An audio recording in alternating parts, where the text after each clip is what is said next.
Hello and welcome. This is the 20th episode of Effluvium.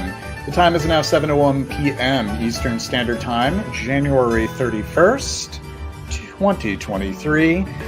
For this episode, we have a very special guest, Mark Sage. He'll be our guest panelist. He is the perfumer for Clandestine Laboratories. And he will be joining me, our regular panelist, Ryan, Perfume Bonfire, and Margie Noir will be returning with us as a panelist to join us as a quartet for discussion. So we're going to get things started by doing first impressions of three of Mark's creations. And those are Wendover, Madrid, and the cheekily named Pool Boy, which I'm very excited to try. And we'll get started with that shortly. So if folks want to let me know, what is your scent of the evening, if anything?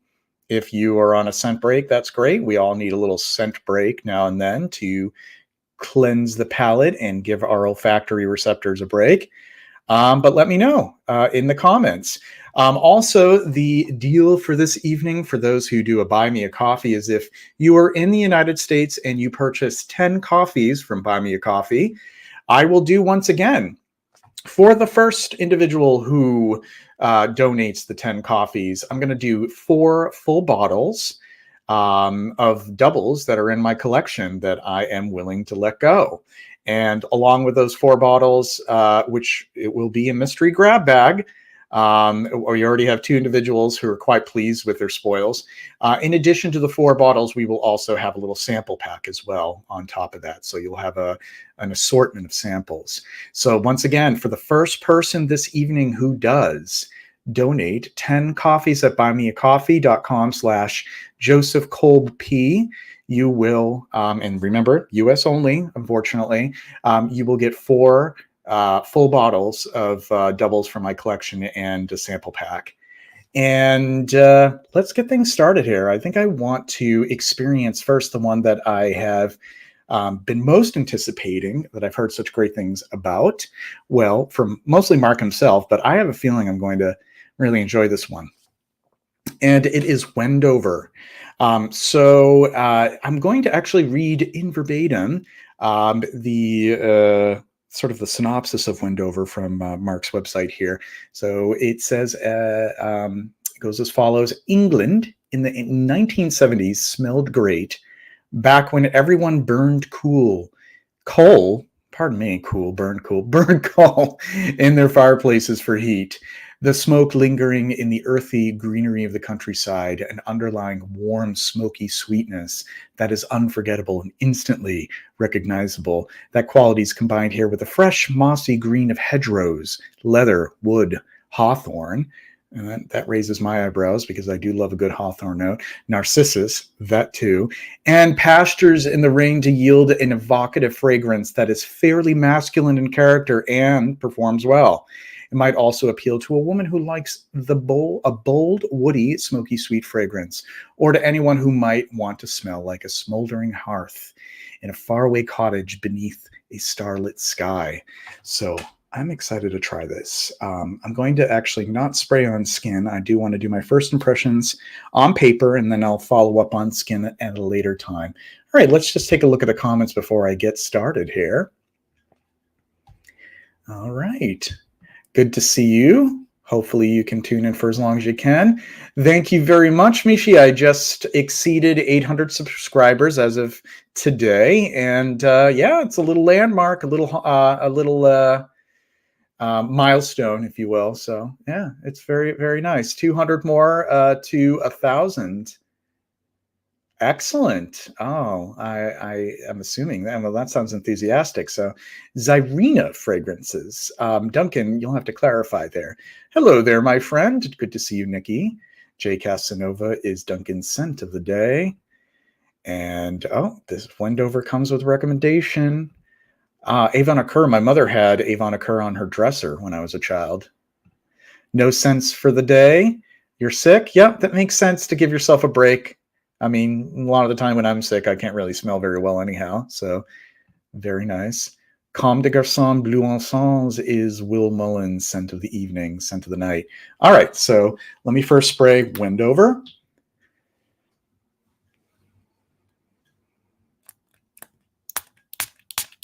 Okay.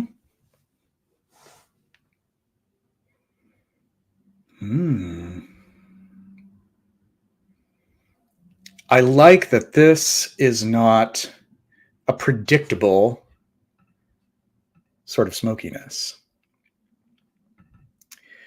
And the reason why I say predictable is that often when there is this attempt to evoke a smokiness in a fragrance, cade or birch tar are leaned on a little too much and dosed a little too highly, and it steers into a direction that doesn't sit very well with me. I mean, these are just the first few seconds of Wendover, but... And this does remind me of sort of like, certain shrubs kind of smell somewhat smoky to me as well. And this is kind of reminding me of like heather, like the smell, because heather does give off like a scent. The flowers do give off kind of an unusual herbal sort of smoky scent. And there is the cresols, time to get a little technical, that do remind me of narcissus.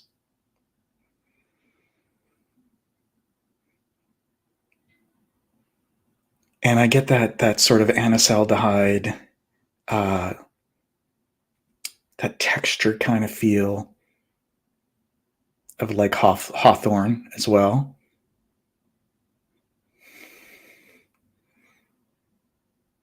And this is beautiful so far. So far I have had the most immediate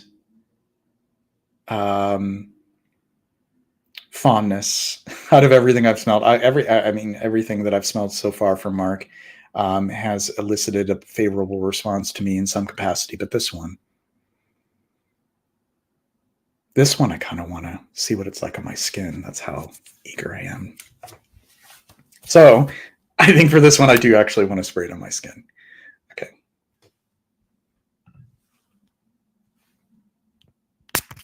Ooh. Did you hear that?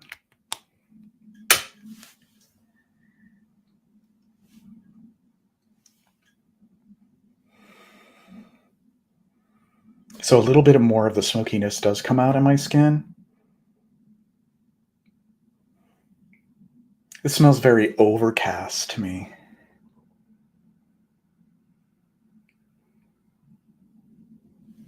And for some reason, I'm getting like a mauve color in my head, like mauve.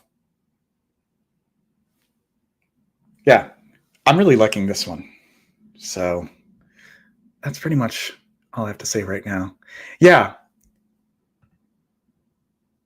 There is zero lavender in that, but I get a sniff of it every time I wear it. Yeah. Sort of the linalool aspect, terpenes, the herbal kind of stuff. Not specifically lavender, but sort of lavender-esque. Which is kind of like what heath and those kinds of plants that are fragrant in a heath kind of smell like, even if it's not necessarily lavender. Yeah, I can't stop sniffing it. I like that one. Okay, next is Madrid. And I will read the description of Madrid. So this one has been in the works for years and is a bold yet pleasant fragrance to wear. It is based on the lemony, woody, lit from within quality of the magnolia flowers in front of the Royal Palace of Madrid, and an animalic cedar men's fragrance that was everywhere on the street there in 2015. And this has contradictory facets with a heightened naturalism that is typical of our fragrances, but also a bit sharper and more camphoraceous than previous releases. It's lemony and a little dangerous, clean yet dirty, yet raw yet yet refined, retro, old school yet cutting edge, unisex but leans masculine. It's more woody, animal, and spicy versus floral, and has a cedar bite with contemporary transparency. I won't read the notes breakdown. I'm trying to not look at the notes breakdown. um,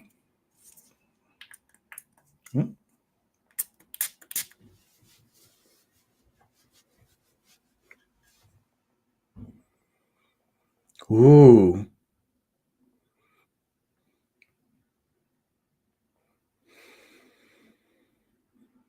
Magnolias are ancient flowers. They're peculiar. I mean, you look at them and you know that they're from millions and millions of years ago, it seems.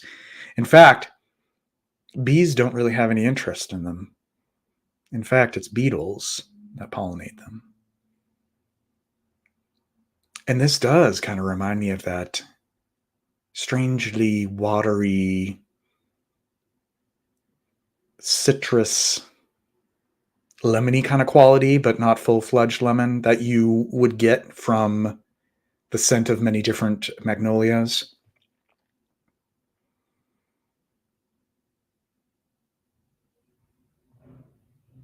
And there's something very hard for me to pinpoint on here that's really alluring to me. It's like an essential oil that I've smelled before. And that essential oil could be rosemary, because I'm starting to pick up rosemary. But the very top notes of it now, it's sort of settling into a little bit. Ooh, I like that. I love that. Ah, this is quite nice too. Yeah.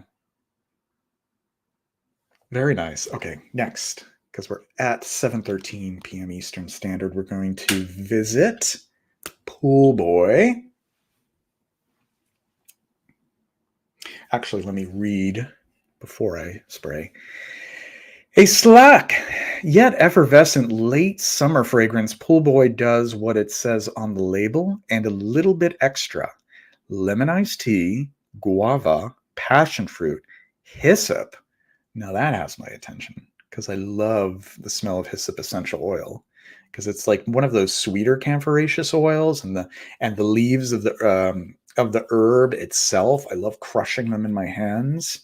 Now, mind you, not to be confused with anise hyssop, which is a different species, which is more anisic, but this is hyssop, and the Latin name escapes me. Can't memorize them all. So hyssop, lavender, iris, rose, cedar, tobacco, vetiver, tree moss, and some primal musk. Pool Boy is the first of what will become semi-regular limited or small batch releases that may or may not be regularly available, but also won't be discontinued unless unavailability of essential materials makes it impossible to make more.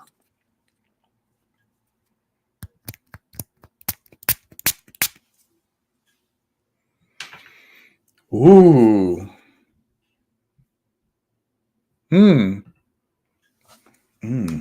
This juicy fruit is going to move me. Yeah. Oh, I love it. I love that it has this tropical fruit, but the tropical fruit is contrasted by the camphorous sort of herbaceousness that's going on in it, so that it isn't just like a wannabe calyx. Yeah, I like that. I like that there is this contrast. And it does feel cool to the nose. This smells like something I would want to drink. I almost wish this was a potable, and a potable that would sort of intoxicate me a little bit. But I love that it isn't straightforward, like, I am a sweet Mai Tai cocktail. That there is more going on than simply that.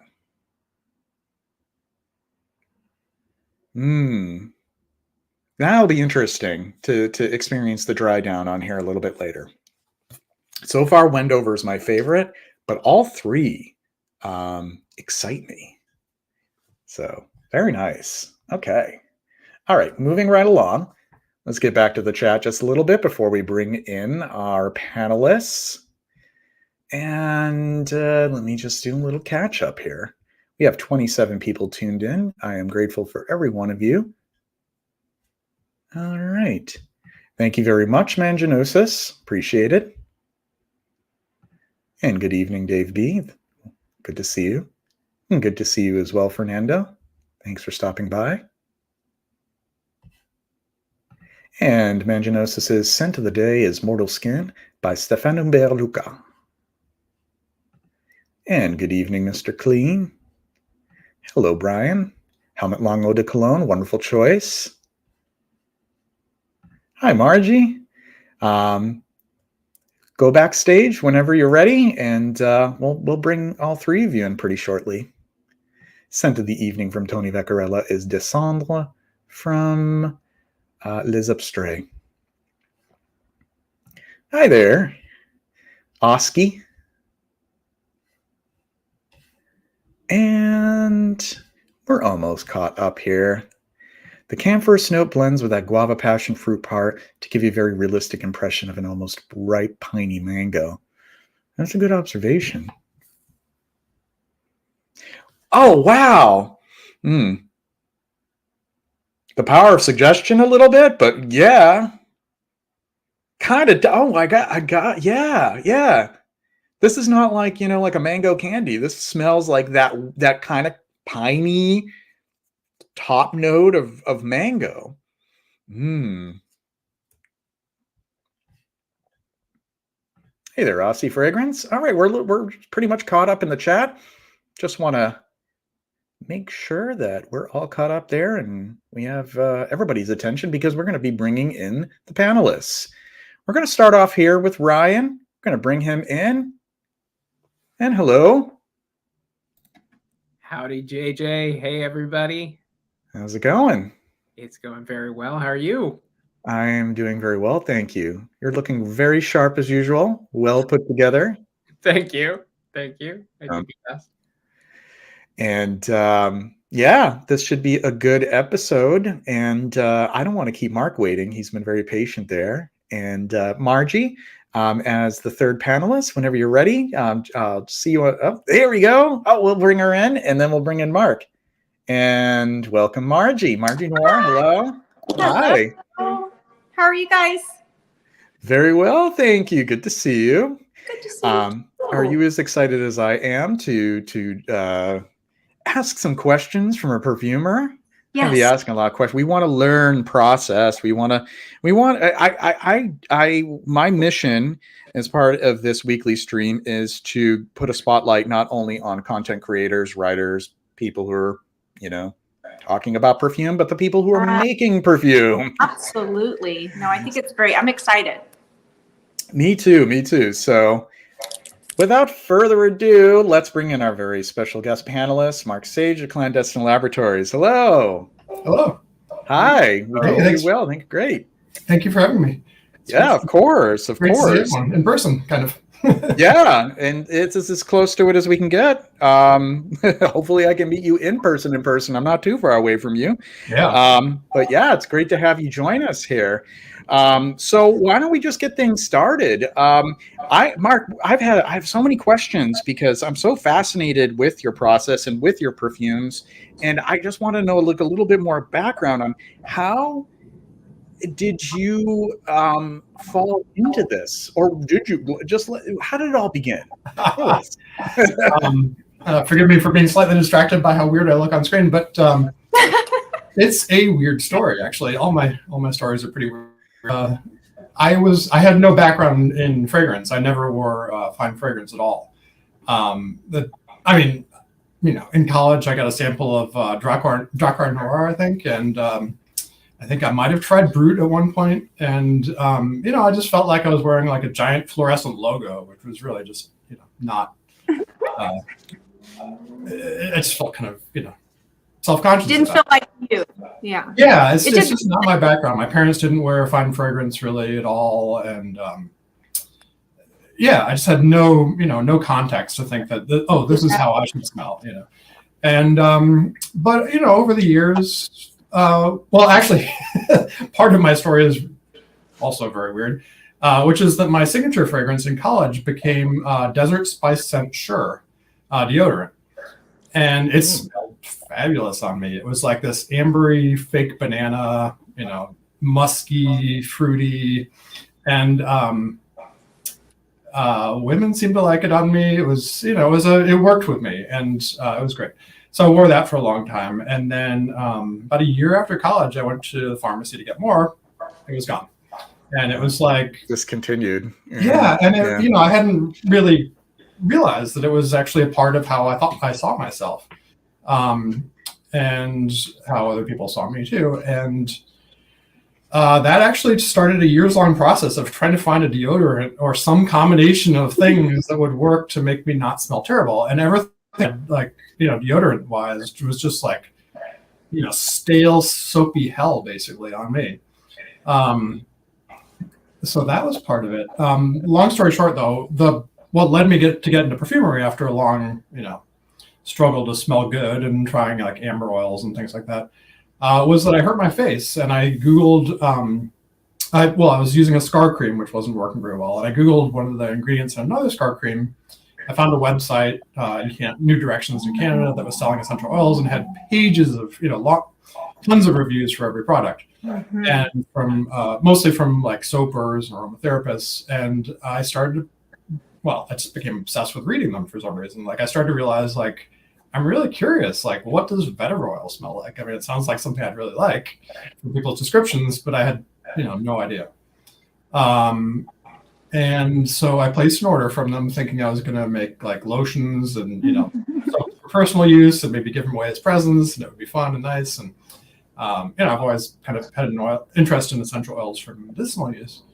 And basically I got my package, just obsessively smelled everything, and then went back two weeks later and ordered another, and it kind of gradually dawned on me, like, oh, well, I got to do something with this stuff. Like, there's got to be some reason that I'm buying all these things. And I started to realize there was a thing called Perfumery, really, that I had never, conceived of before. And when I started thinking about it, I was like, wow, how cool would it be to make, things that are part of people's daily lives that, become memory triggers and, really become part of how they see themselves, like my experience with the deodorant.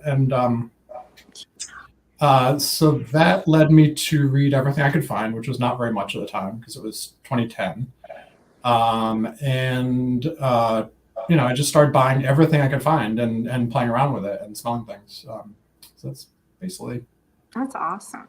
Hopefully not too long a story. No, I got like skincare was kind of my entry into essential oils too. But I mean, I haven't really played with them mixing or anything like that. But, when you look into skincare, they tell you, like lavender oil is good for your, for your skin. Right. Oh my gosh, I had a horrible experience. I didn't know. And I applied, I did the lavender oil onto my skin and I had a reaction. And I'm like, okay, this is like really serious stuff. Yeah.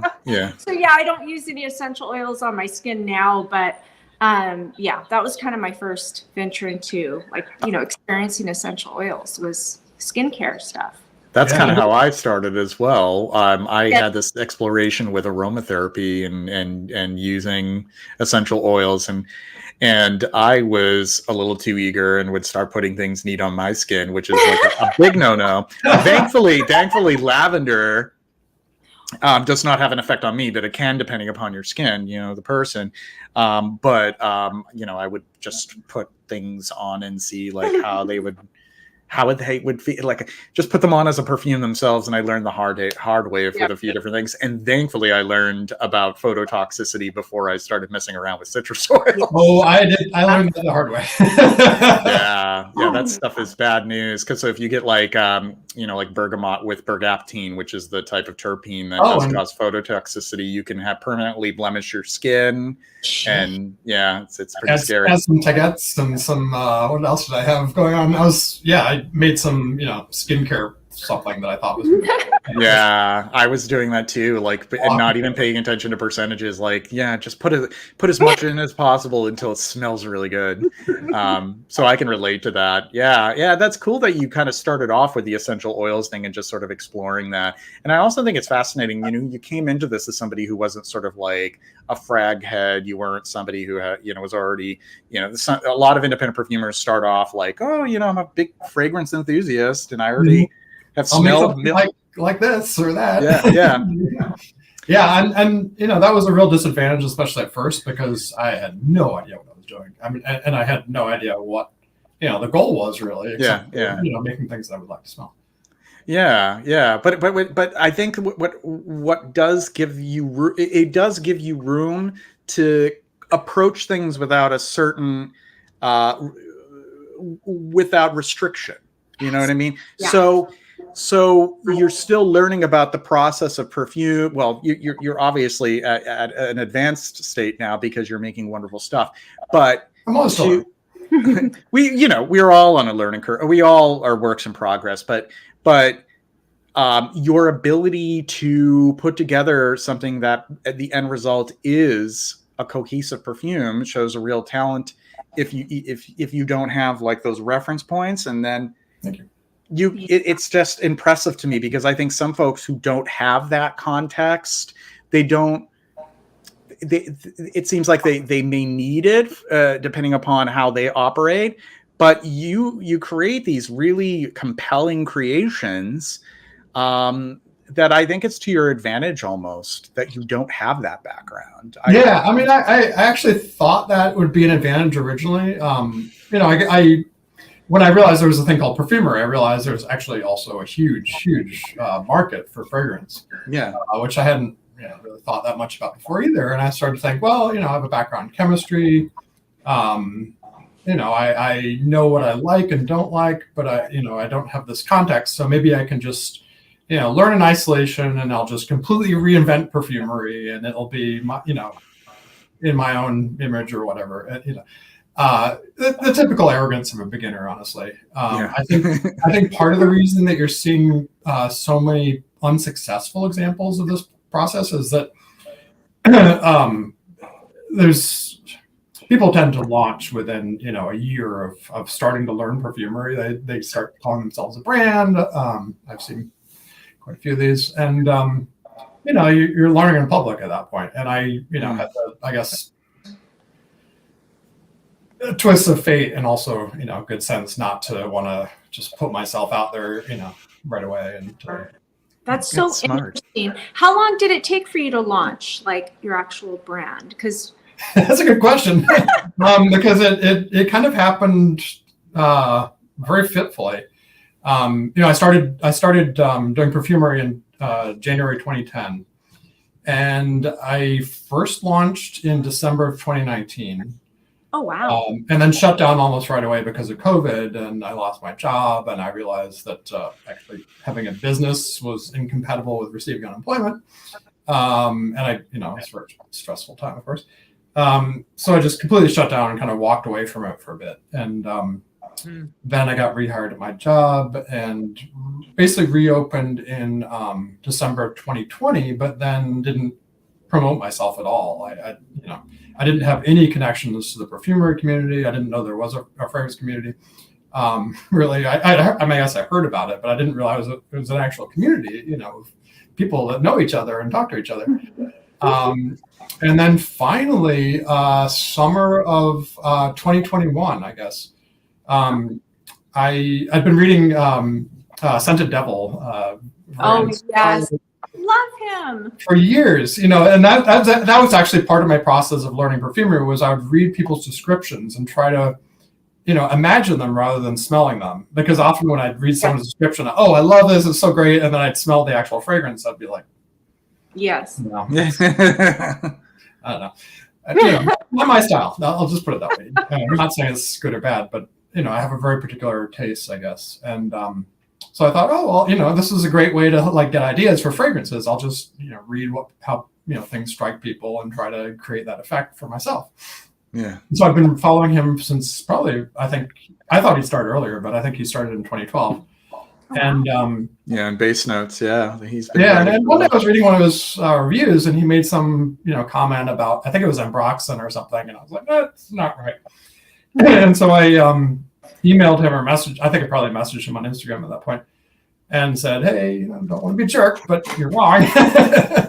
He was very gracious, and so we started chatting, and he's like, I can't help you if you don't send me your stuff. And I'm like, well, I don't want you to think I'm just like, contact promote myself. So and I have these weird hangups.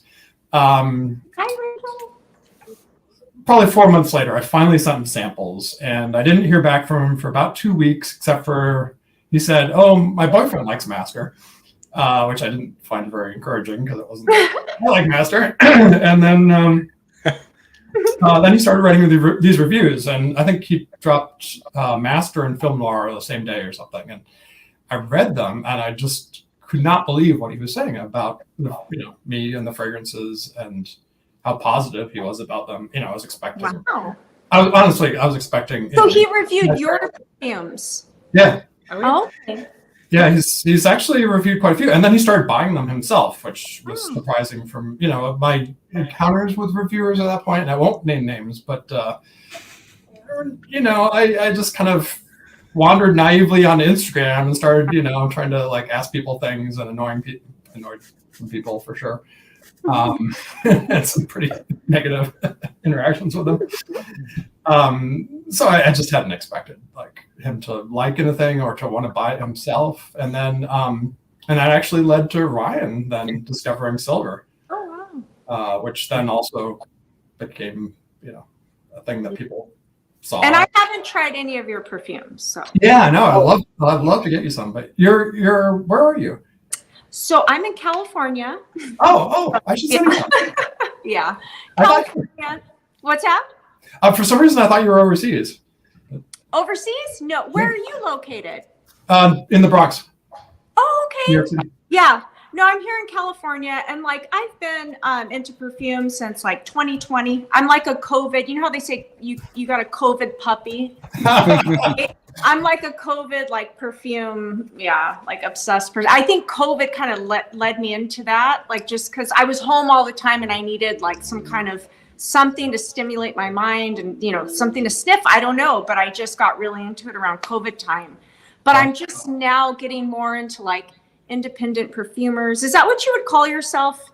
Independent? Yeah, indie or I guess I've actually been learning this. At first, I thought I was niche, and now I've realized no, I'm not. I'm indie or artisanal even because I make my own stuff. Okay, yeah, artisanal.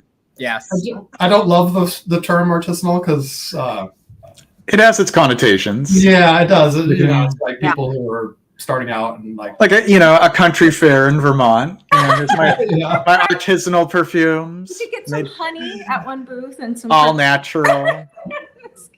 Yeah, and that's I'm going to really try to avoid talking shit about naming names here. I have a proclivity, which I will.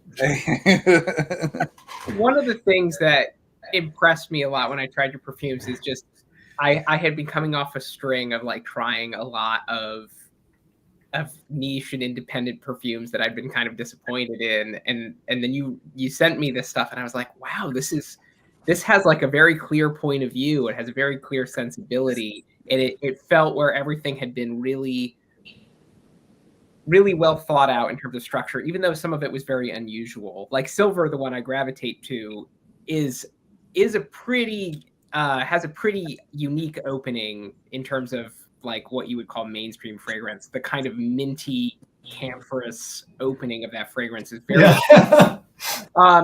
but I love it. And I think what's interesting to talk about, like how you kind of fell into this by loving raw materials and coming to love raw materials, is that your perfume, in the way that I've noticed it, tends to lean into the kind of like sharp and unusual facets of some of these raw materials in a way that a lot of perfumes will sand those down. Yeah.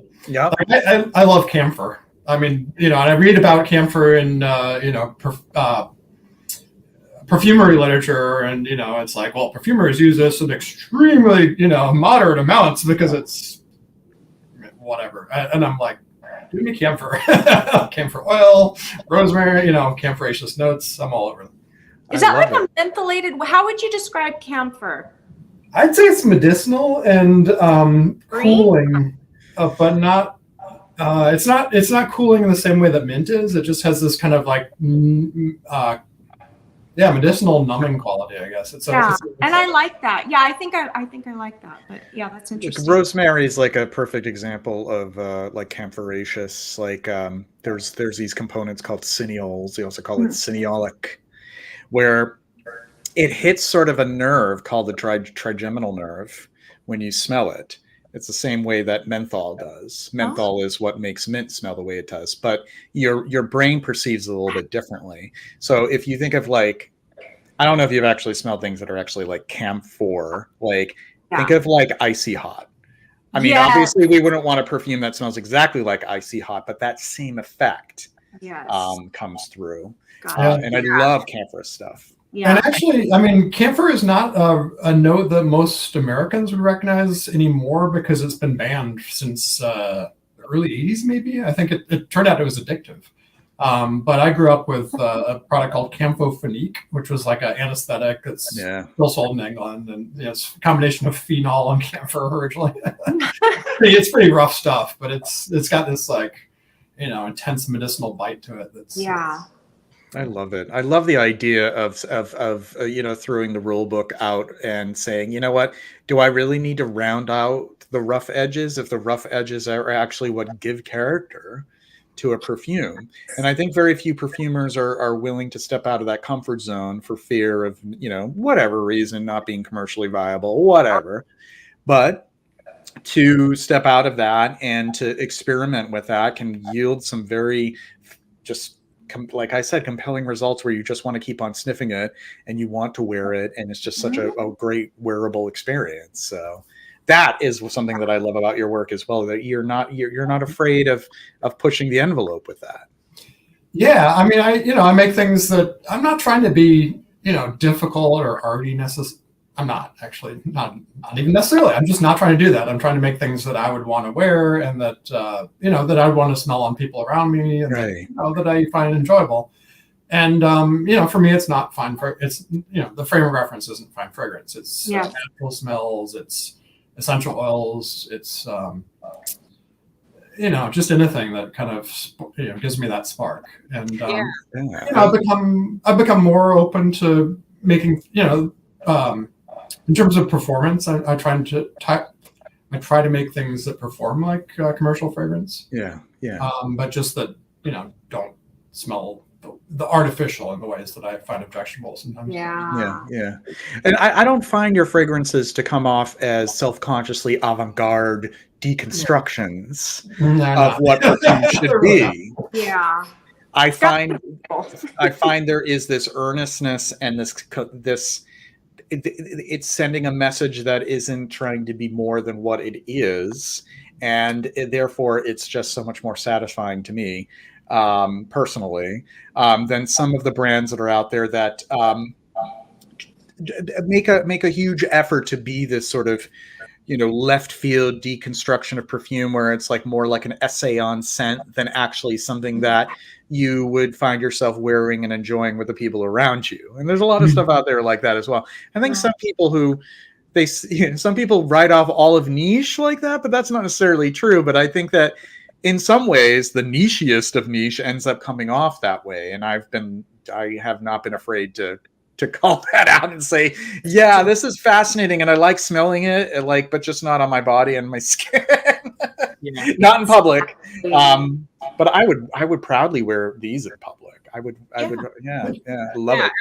And I would say, as I look at the line, and you can speak to this, Mark, but a lot of your fragrances seem to be very strongly inspired by direct aromatic experiences. A lot of them very like outdoorsy places, but some food stuff creeps in interesting ways in the things you produced too. So to talk a little bit about that, like how you try to capture experiences like Madrid, which JJ sampled earlier in this call, and try to capture that in aromatic form. Oh my God. Well, I mean, Madrid was Sorry, go ahead, Mark. And I'm just saying it's so good. Oh, thank you. Actually, JJ, I avoided sending that one to you at first because, as you remember, you were one of the early people that I sent things to that was actually, fair, to your credit, fairly skeptical of what I was doing. I often am. I sent you something that was just not right, and it was extremely camphoraceous, which you definitely picked up on. So I thought maybe you would like that. But going back to Madrid, that was actually partly because of learning about the actual natural components of magnolia, one of which is extremely camphoraceous aroma, natural aroma chemical, which I've never smelled directly. But I was, just trying to play around with materials that I had access to that I could use as a substitute for that. And I eventually settled on rosemary verbenone. And verbenone is a natural chemical that's extremely camphoraceous. It's like, I think, described as being 20 times as camphoraceous as actual camphor. I have no idea how anyone determined that, but and so basically, I was like, okay, well, let's make a magnolia core that really features rosemary, and this particular type of rosemary is the camphor part, and then also remembering the cedar fragrance. I guess I tend to work backwards with concepts most of the time. Ashes was a huge exception, but usually I start out with a concept that's very abstract, but that's based around the materials that I find interesting in combination. Maybe it's just smelling something that's new and being like, oh, this would work well with that other thing, and then making an accord that I find interesting, and then kind of going from there. And then I tend to reverse engineer some of the the concept behind the fragrance that is the description. I wanted to bring up this comment here, Mark, because if I were to give you like a little sample pack of things that are already out there in existence, this would be one of them. And I love it. This is actually from a house called Santa Maria Novella out of Italy. I have smelled theirs, yeah. Yeah, Maresiala. Yeah, and that is one of the most camphorous fragrances that I've ever smelled, but it's just so captivating and old world and just something not from this time at all. And it's so out of step with this time that you can't even call it dated. It just feels so wonderfully alien, and I love it. You would. I think you would really appreciate it, and I'm glad that Pearlie is appreciating it. I think that I might, Pearlie, if you could confirm with me, was it a sample that I sent you? Because I know I sent you a few Santa Maria Novella. That's an excellent one, and we already have a few questions from the chat here, Mark. Starting with Rachel. One second. Rachel. We got this because we're talking about Santa Maria Novella. Yeah, of course. I should send Mark a sample of Nostalgia. I think he would love the petrol wood opening of Santa Maria Nostalgia. It's wild, Mark. I think you'll get a big. That sounds good. I'm game. Always game. It's amazing, and only lasts for a couple of minutes. But hey, some of these things are only meant to last a couple of minutes. It's something bracing, and it opens like just totally like gasoline, like you would almost be fooled. It's so incredible though, and then it dries to just something really much more accessible and mellow. But I love so many fragrances from Santa Maria Novella. I think that would be, if you were to ever explore a house in well, you did say that you just did. Yeah, I mean there's one down on I think 14th and Lafayette. Actually. Oh, nice. I got to visit them. I've never visited one of their shops. I have to check that out. Yeah, it's at Canal. I think Canal and Lafayette. Anyway, it's I can take the subway down there. It's not too hard. So Rachel asks you, can you talk about oud and how you might work with this particular material? Oud was one of those things that when I first got into Perfumery, I was like, this is way too expensive for me to ever use this material. And then I got a sample of it, which was quite generous actually, from an Indian supplier, and I was like, oh, okay. This is why people spend the big bucks on it. Oh yes, and so that resulted in eventually. Bring that up here. Assam. That resulted in Assam. Yeah. Which was basically originally my attempt to stretch oud. The fairly low, fairly cheap quality of oud that I had at the time. I was like, okay, well, I can add other woody things and and try to make it just less expensive. Right. Which was often my approach when I first started, honestly, because I was just buying everything and didn't want to use tons and tons of food. Yeah. So that actually that was one that I made. I think the first year I was doing Perfumery, but not in that version at all. And it just didn't last. It was really fleeting. It was nice. Like I remember working at a restaurant, working at a Japanese restaurant actually, and the server was like, what's that wonderful smell? And I was like, that's something I made. But then isn't that great? Months later, it would disappear. It took a long time, long process. A lot of my fragrances are kind of like ideas that I had early on, and then I've just, as I've been learning Perfumery, I've learned how to make them work properly as fragrances. We haven't. Do you want to add anything, Brian? Did you want? I'm sorry. Oh, never mind. No, it's okay. I think it was just my audio. Like what? Huh? No. I thought Ryan might have something to say about Assam. Ryan, did you? I love Assam.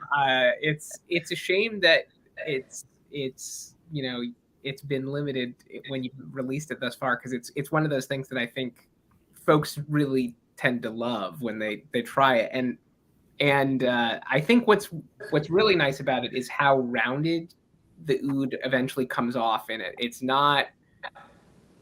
the kind of, so in a lot of modern perfumery, the way they approach the accord is they create kind of like a medicinal woodiness that kind of feels a little bit leathery. This is like the real version of that. It's very rich and rounded and medicinal in just the right cozy way, and the way you add the citrus and that kind of like Earl Grey tea effect in there is so pleasant.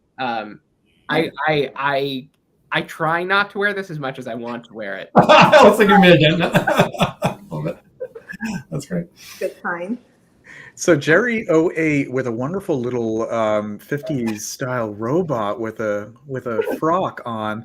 Hi everyone, just wondering if Mark will ever release Astoria. I have a sample and can't get enough of it. Yeah. So that actually is another pretty old one. And I made it for my girlfriend after we took a walk in her neighborhood, Astoria, in Queens.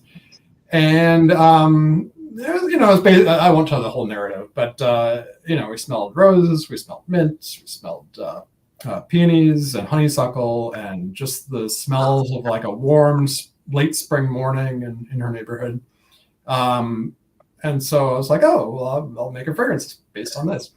And the first version was actually pretty effective, but it was very rough, because I didn't know what I was really doing at the time in terms of finishing top notes and blending, I guess.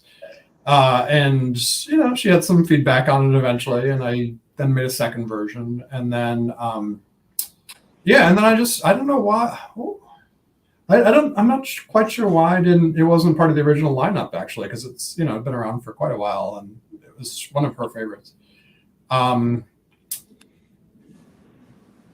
Anyway, so then I finally made a finished version of it recently, which I haven't even been sending out the samples yet. I think the samples are still the original.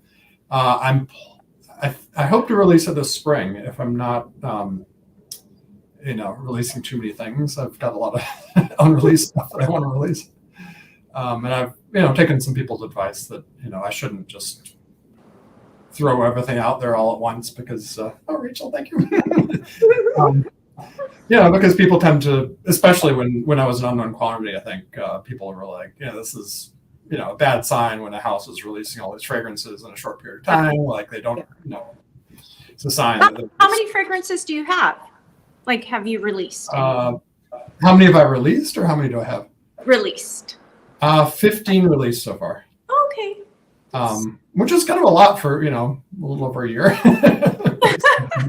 It's okay, we're not judging you. But I have heard that before. People do say that. They're like, oh, they're releasing way too much. But yeah, and considering that all of the stuff I'm releasing took me years and years to finish, I see the value in that advice. Like I have to slow down, because I'm going to get to a certain point at which I've released everything that I've been working on for years, and I'm stuck. But I think also if you're inspired, I mean, you're kind of like cranking out stuff, and right? Isn't that kind of how it works? Do you go through periods where you're like inspired and then you kind of take a break? I mean, I don't know.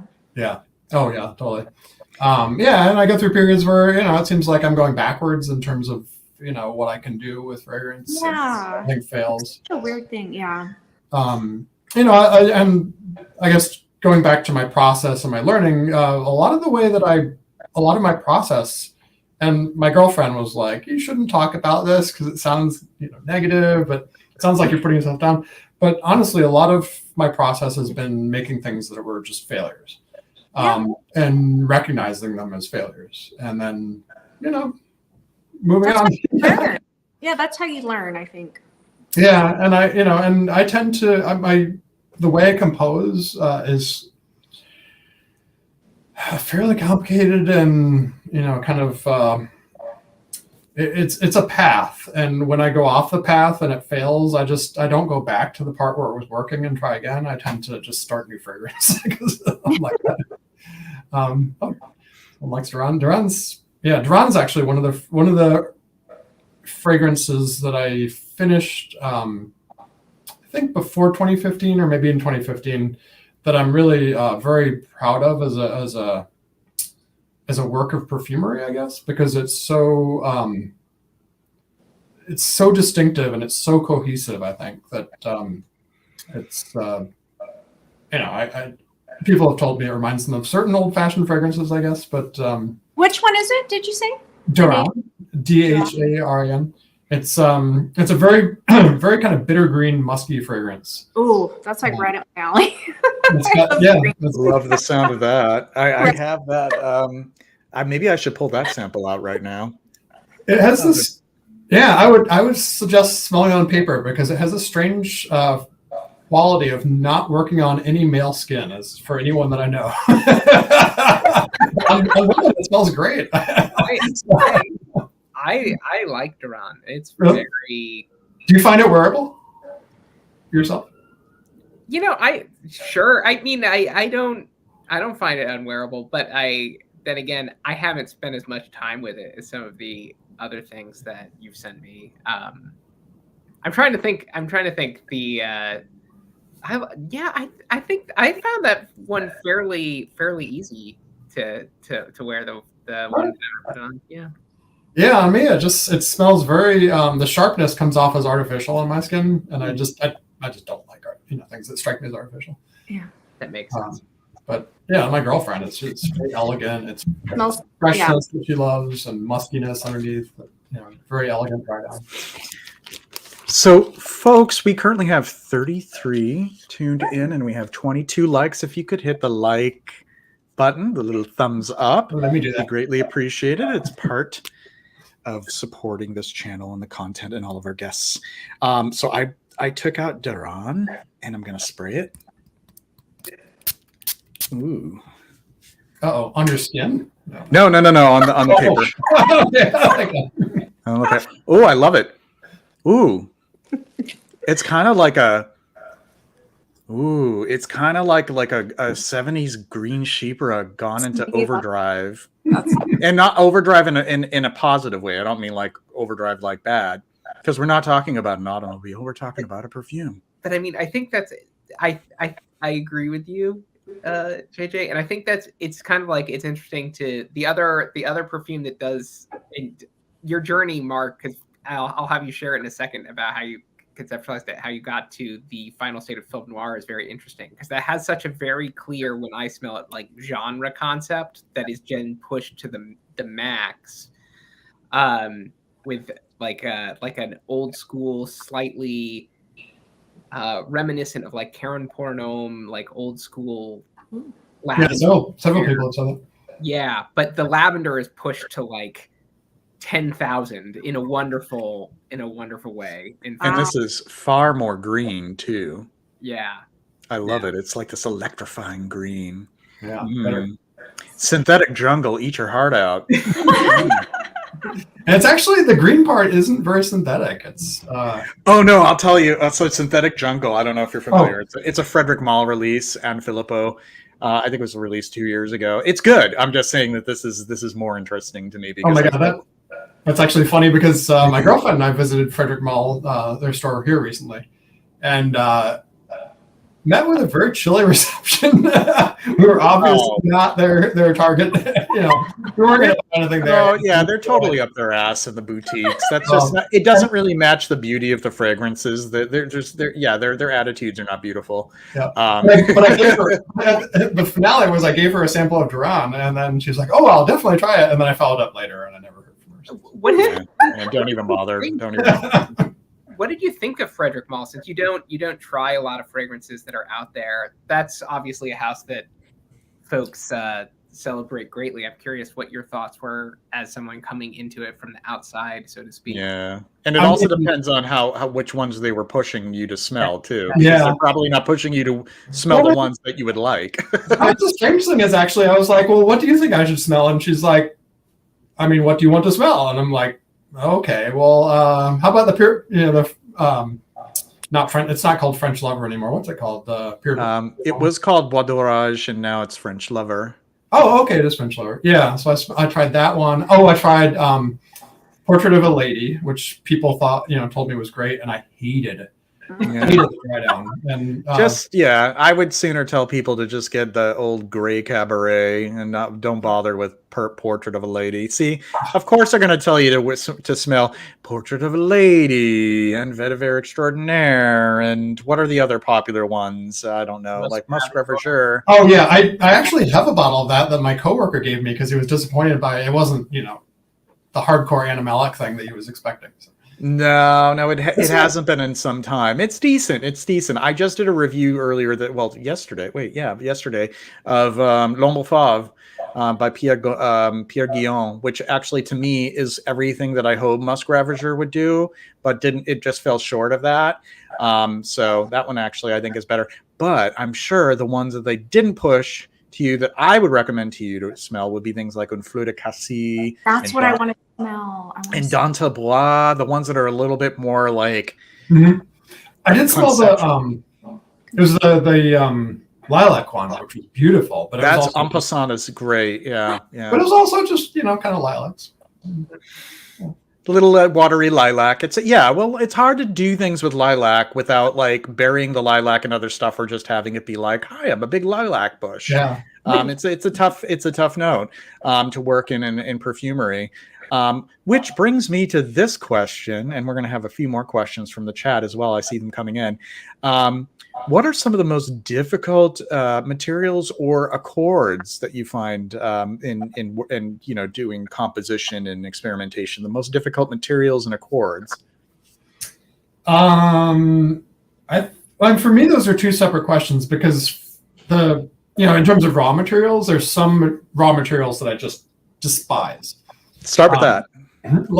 So aldehyde C12MNA. Which is a material that's used in a lot of traditional incense accords, I think. Yeah. And I just loathe it. If I can smell it in anything, I hate it. And I never used it successfully in anything. I just try to avoid it because it's just too much of a standout for me. I generally avoid aldehydes actually in general because they're not my style, and also I feel like they're kind of an easy shortcut to performance. Although I'm not above like putting some in the citrus things or using like C9 for add some waxy warmth to a fragrance. Yeah. But you don't lean on them as a means of boosting, projection and all that kind of stuff. Yeah. That's actually one of the characteristics of my line is that there's very few of them that contain aldehydes. Strangely, Assam does, and which I don't think you would necessarily expect that smelling it at all. No. And Balem is the other one that has some aliphatic aldehyde in it. And actually Orpheus.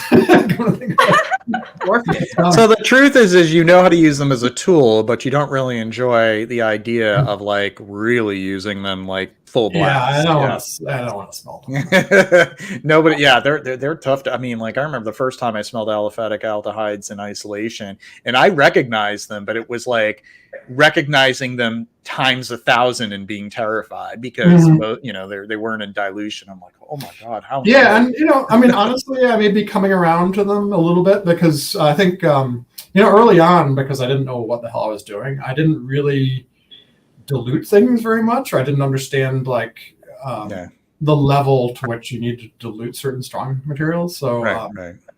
You know, I had a lot of misadventures. So what about materials that you like but are just difficult to use?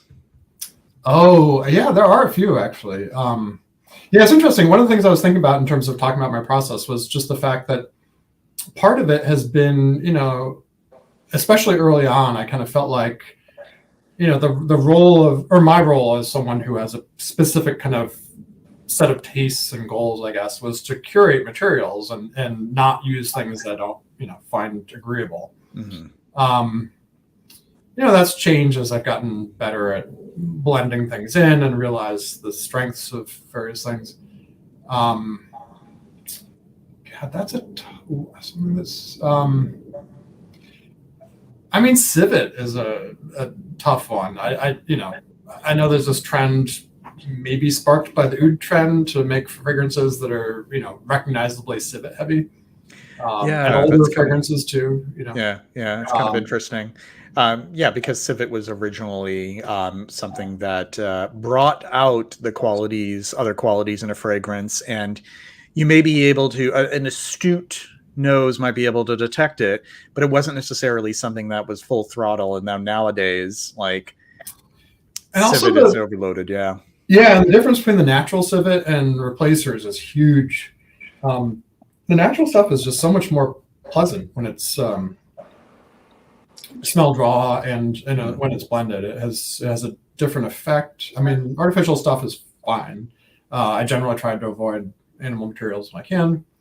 But you know, natural civet is something that I definitely, despite this, you know, people's disapproval of animal stuff, I see a place for it in perfumery for sure. And in some of my fragrances, like I remade a fragrance that's in the works a couple of years ago to eliminate the natural civet, and it just did not have the same you know, magic at all. I kept trying to tweak it and make it work, and I think I'm back to using civet.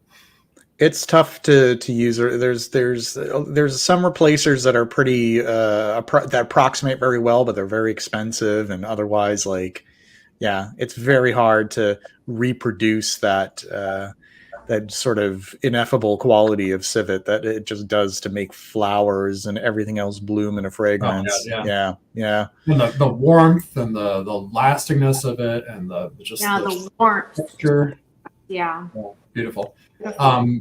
But continuing with your question, woody ambers definitely. I mean, yeah. When I first, you know, when I first got into perfumery, I thought I was going to do natural perfumery, and then about 4 or 5 months later, I started to realize that, you know, the safety concerns that I had were not warranted, or were actually maybe reversed. That, you know, it's often natural materials that are a little bit iffy. And so I started, you know, I placed an order with Perfumer's Apprentice in probably May or June of 2020, and I got right away like noroliminol and ambrosinide and I think carinol, and you know, I'd read all these descriptions and I was like, oh, woody and ambery, that sounds fabulous. And I started smelling them and I'm like, rubbing alcohol, like slightly different, stronger rubbing alcohol. Like, they just all smelled like, what? You know, what do you do with this crap? Yeah. They were all like, they were originally meant to be like modifiers and accents, and then somewhere along the line, people decided that overdosing it was the wave of the future. Yeah, I mean, it makes things big, and it's you know, and I've actually come to a few people who are extremely sensitive to woody ambers have complained about my stuff, that they often you know, have woody amber notes that are recognizable in them. It actually like triggers my asthma. Like that's how like scary they are. Like a lot of modern fragrances that have a high dosage of it, like it triggers my asthma. And like honestly, like since I've been diagnosed with asthma, most perfumes don't even really trigger it that much, but that stuff does. Yeah, they have a really almost a physical impact. Especially when they're dosed so strongly, they really kind of, it's like a wall of attack. Like walking into Bloomingdale's these days. If you walk into the ground floor, last time I was there was a Versace salesperson, spraying strips near the front, and you walk in the door and it's just like, pow, Amber Extreme. Yeah, it's unpleasant. And when I went to Sun Explore recently, it was just waiting in line. I could smell the woody ambers like just coming out the door, mixed with some weird fruity stuff, and it was horrifying. Oh God, there's another thing to avoid, like the plague. Sorry, did I say that? Alahar Iraj has a question here. As a perfume maker, how do you deal with the potential frustration that might occur between the birth of an idea and inspiration and the product you finally land on is finished? I've gotten used to it. I mean, you can. One thing that really is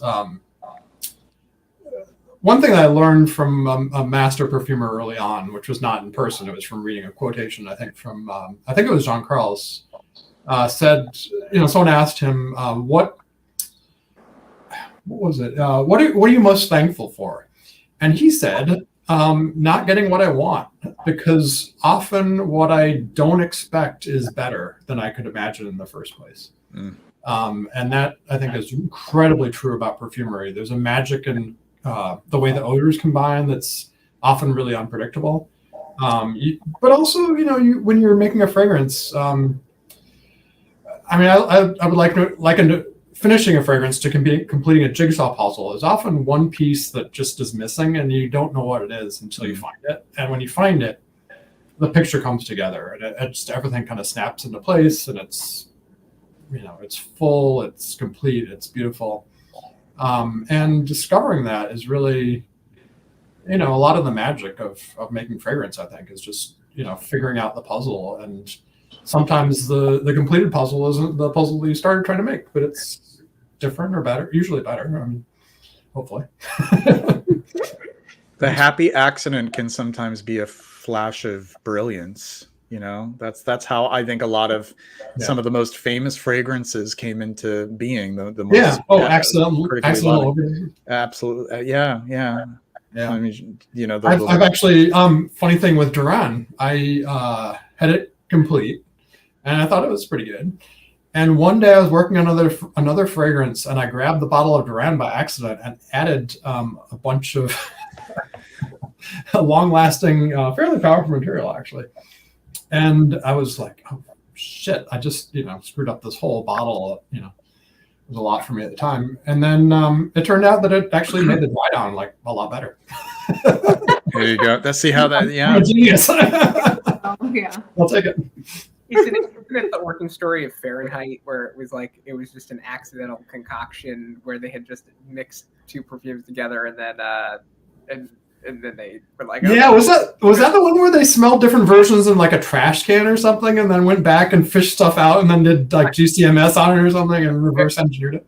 Yeah, I think Fahrenheit is the one where it was just an accidental collision of fragrances, and they're like, oh, that's.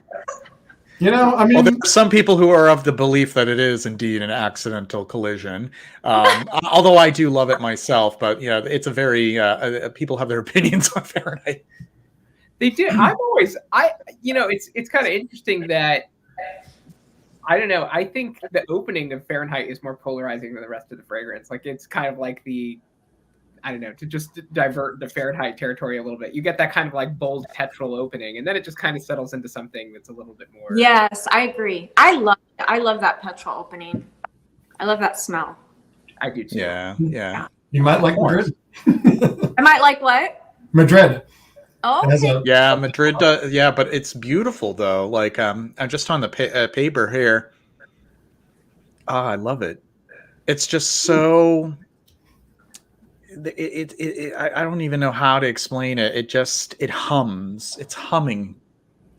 That's Love a it. great- Yeah, that was, and that's another way that I've learned perfumery is by making things that accidentally work better than I expected. Yeah. And film noir is one of them where I can't really, like, I keep going back to the formula of film noir and being like, why does this perform and last so well? And it's not, it just kind of defies the rules that I thought worked in terms of, making things that last. And Madrid is one that, I made a first version of it and I was like, why is this so strong? It's like amazingly, the performance and the volume and just like has a power to it that I just can't really explain either. I love that rosemary verbenone. That's what I think I pick up here. I love it. Yeah, I love that too, actually. And I don't really come across too many fragrances that that really exalt rosemary above everything else. So the idea that I'm just experiencing that in just full force here. I love it. And this is the one that kind of like this wouldn't be out of place from like Santa Maria Novella out of the ones that I've smelled. Yeah, love it. Absolutely love it on the paper, and I think I'll love it on skin. And then Wendover here. Oh, that's so nice. It's just like this gauzy, hazy kind of cloud of everything. Love it. It's so that fragrance Wendover. So I'll put my stake in the ground. I think Wendover is one of your best, Mark, and I think that one it really has this wonderful like cold warm quality. Like outside on a cold overcast day, but also like the warmth of a sweater or like passing by a warm stove kind of like feeling about it. Sort of dichotomy of the cool and the warm simultaneously juxtaposed. Really lovely. Yeah, that's actually one, I've been mentioned before that my, conceptual stuff was often, reverse engineered at the back end, but that was actually a concept fragrance based on, along with Ashes, based on really specific memories I had. And it took me years to do it, mostly because I didn't have when I started out, I just didn't have the materials to do anything like that. Because it's so specific. It really needed for me to be a memory trigger. And, you can make like, if oud was a memory trigger for you and you smelled a fake oud base, you'd be like, that's, got the qualities, but it doesn't have the, the magic. And so to get it to that point really kind of required, finding some things that one of them is a really obscure hawthorn chemical, actually, that I've never heard of anyone else using. And when I first got it, I was like, oh, this is like perfect for the sweetness of pole smoke. Yeah, I love it. Hawthorn is one of my favorite notes. And there are very few, I don't actually know of any fragrance that pushes that to the front. There's no such thing. I've never seen a Hawthorn Soliflor. Maybe the closest thing would be Creed's discontinued Obapina Cassia, which does have like a very and that's like next to impossible to find. I've never heard of it. That's how it's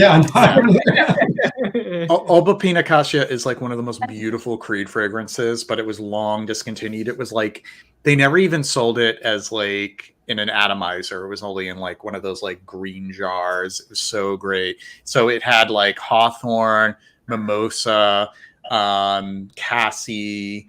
It was just so beautiful. But I'm actually going to be doing like a Hawthorn week on Instagram, which is going to be nobody's ever done anything like that. I don't even know. I think most people don't even know what Hawthorn is when they see it in notes breakdown. I don't the flowers. I don't think I could actually pick out what Hawthorn is. I couldn't either.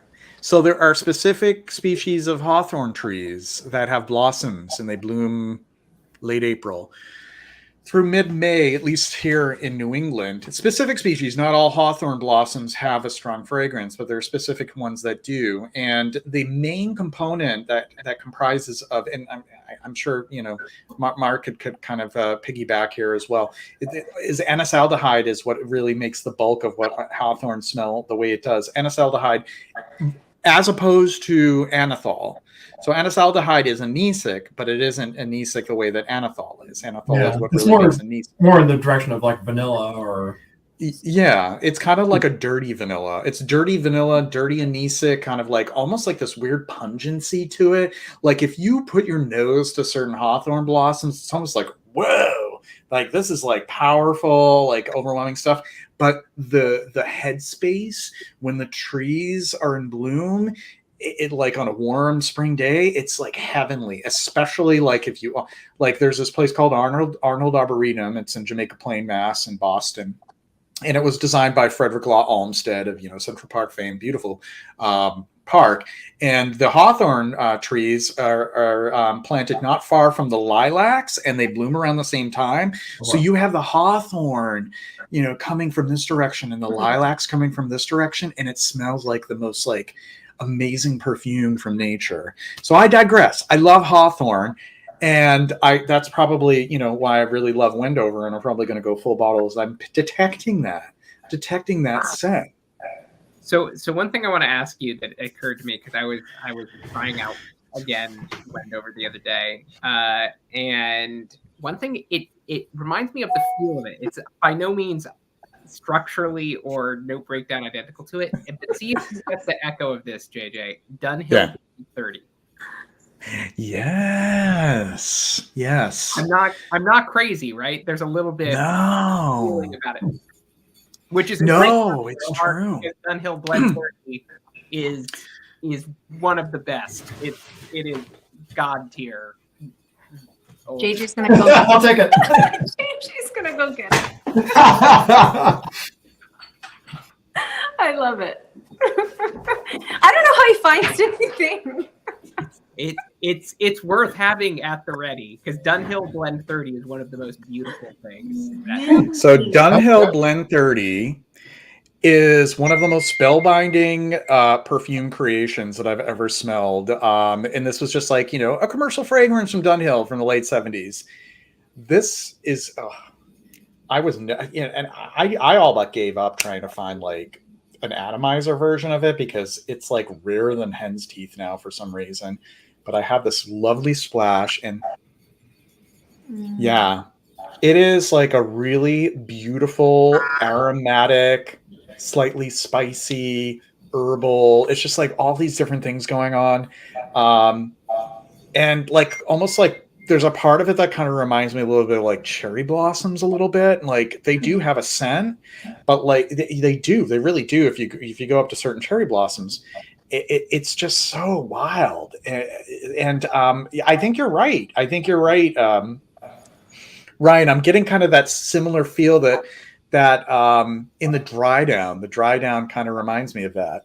Yeah, by no means identical fragrances, but just no, not at all. No. Feeling in some ways, yeah. Similar feeling, and that's fine. I just did a review that I'm going to be posting tomorrow about Liliane, and I discussed how it's okay to have similar feelings and fragrances. We have meals that taste similar. We watch movies that are similar. We don't criticize fragrance. We shouldn't really criticize a fragrance for having a similarity, because it still can be a discrete experience. Like I agree. You know what I mean? Like. Well, I hope Mark wasn't thinking I was criticizing his fragrance. Oh no, not at all. No, I was actually starting to think about a bad review I got on Base Notes from someone who swears that Ashes is like a clone of a Demeter fragrance, which I've never smelled. I assume it has, has got in common. But... I've smelled good Demeter fragrances, but I didn't connect Ashes to a Demeter fragrance. This dry down is so good, Mark. I'm telling you, man. Thank you. You're gonna have your first full full bottle purchase from me. And that's like coming from somebody where it's like I had to lay off full bottles, but yeah, no, I've actually been impressed that you haven't bought anything, which is, no, I'm about to. I'm going to be doing that very soon. I'm flattered. But all of them are great. Let's go back to the chat here. I Buy Brian, Dunhill 30 is very, very high on my want list. Yeah, so there are some fragrances that are long discontinued that are supremely overhyped. And Dunhill 30, I don't think is one of them. It's so unfortunate that it's so scarce. I don't think it was necessarily commercially successful. Anuj is here. Anuj can tell me or tell us, what do you know of the history of Blend 30 as far as its commercial success or lack thereof? What makes it so scarce? But beautiful stuff, beautiful stuff. Hey, Pep, good to see you. Do you have an Australian distributor, or will you perhaps someday? I got that question like once or twice a week. I shouldn't say I wish. I'm making stuff on such a small scale right now. Right. That as much as I would like to have worldwide distribution and be shipping everywhere, and it's going to take me time. I mean, this is my first a little over a year of anyone knowing about me at all. Yeah. And having any real sales. So yeah, I'm sorry. Oh my God, I'm loving this. Take it as a compliment, Mark. Too much demand is a good problem for you. It beats the alternative, which I knew for a long time. That's definitely. So Wendover is definitely my favorite of the four that I've sampled, followed by Madrid. Madrid, it just gives me such an invigorating feeling, and it is like this visceral response that's a positive visceral response for once, smelling an independent perfumer. Because sorry, mind you that this does not include any independent perfumers that I actually have as guest panelists. If they're not showing up here, those are the ones. No, I'm just joking around. And Pool Boy, that packs a punch. Like that's really the big projector. Punch. It is. How about a nice Hawaiian punch? That's what I love that one too. Sorry, Margie? Oh, no. Did you say Pool Boy? Pool Boy, yes. Pool Boy.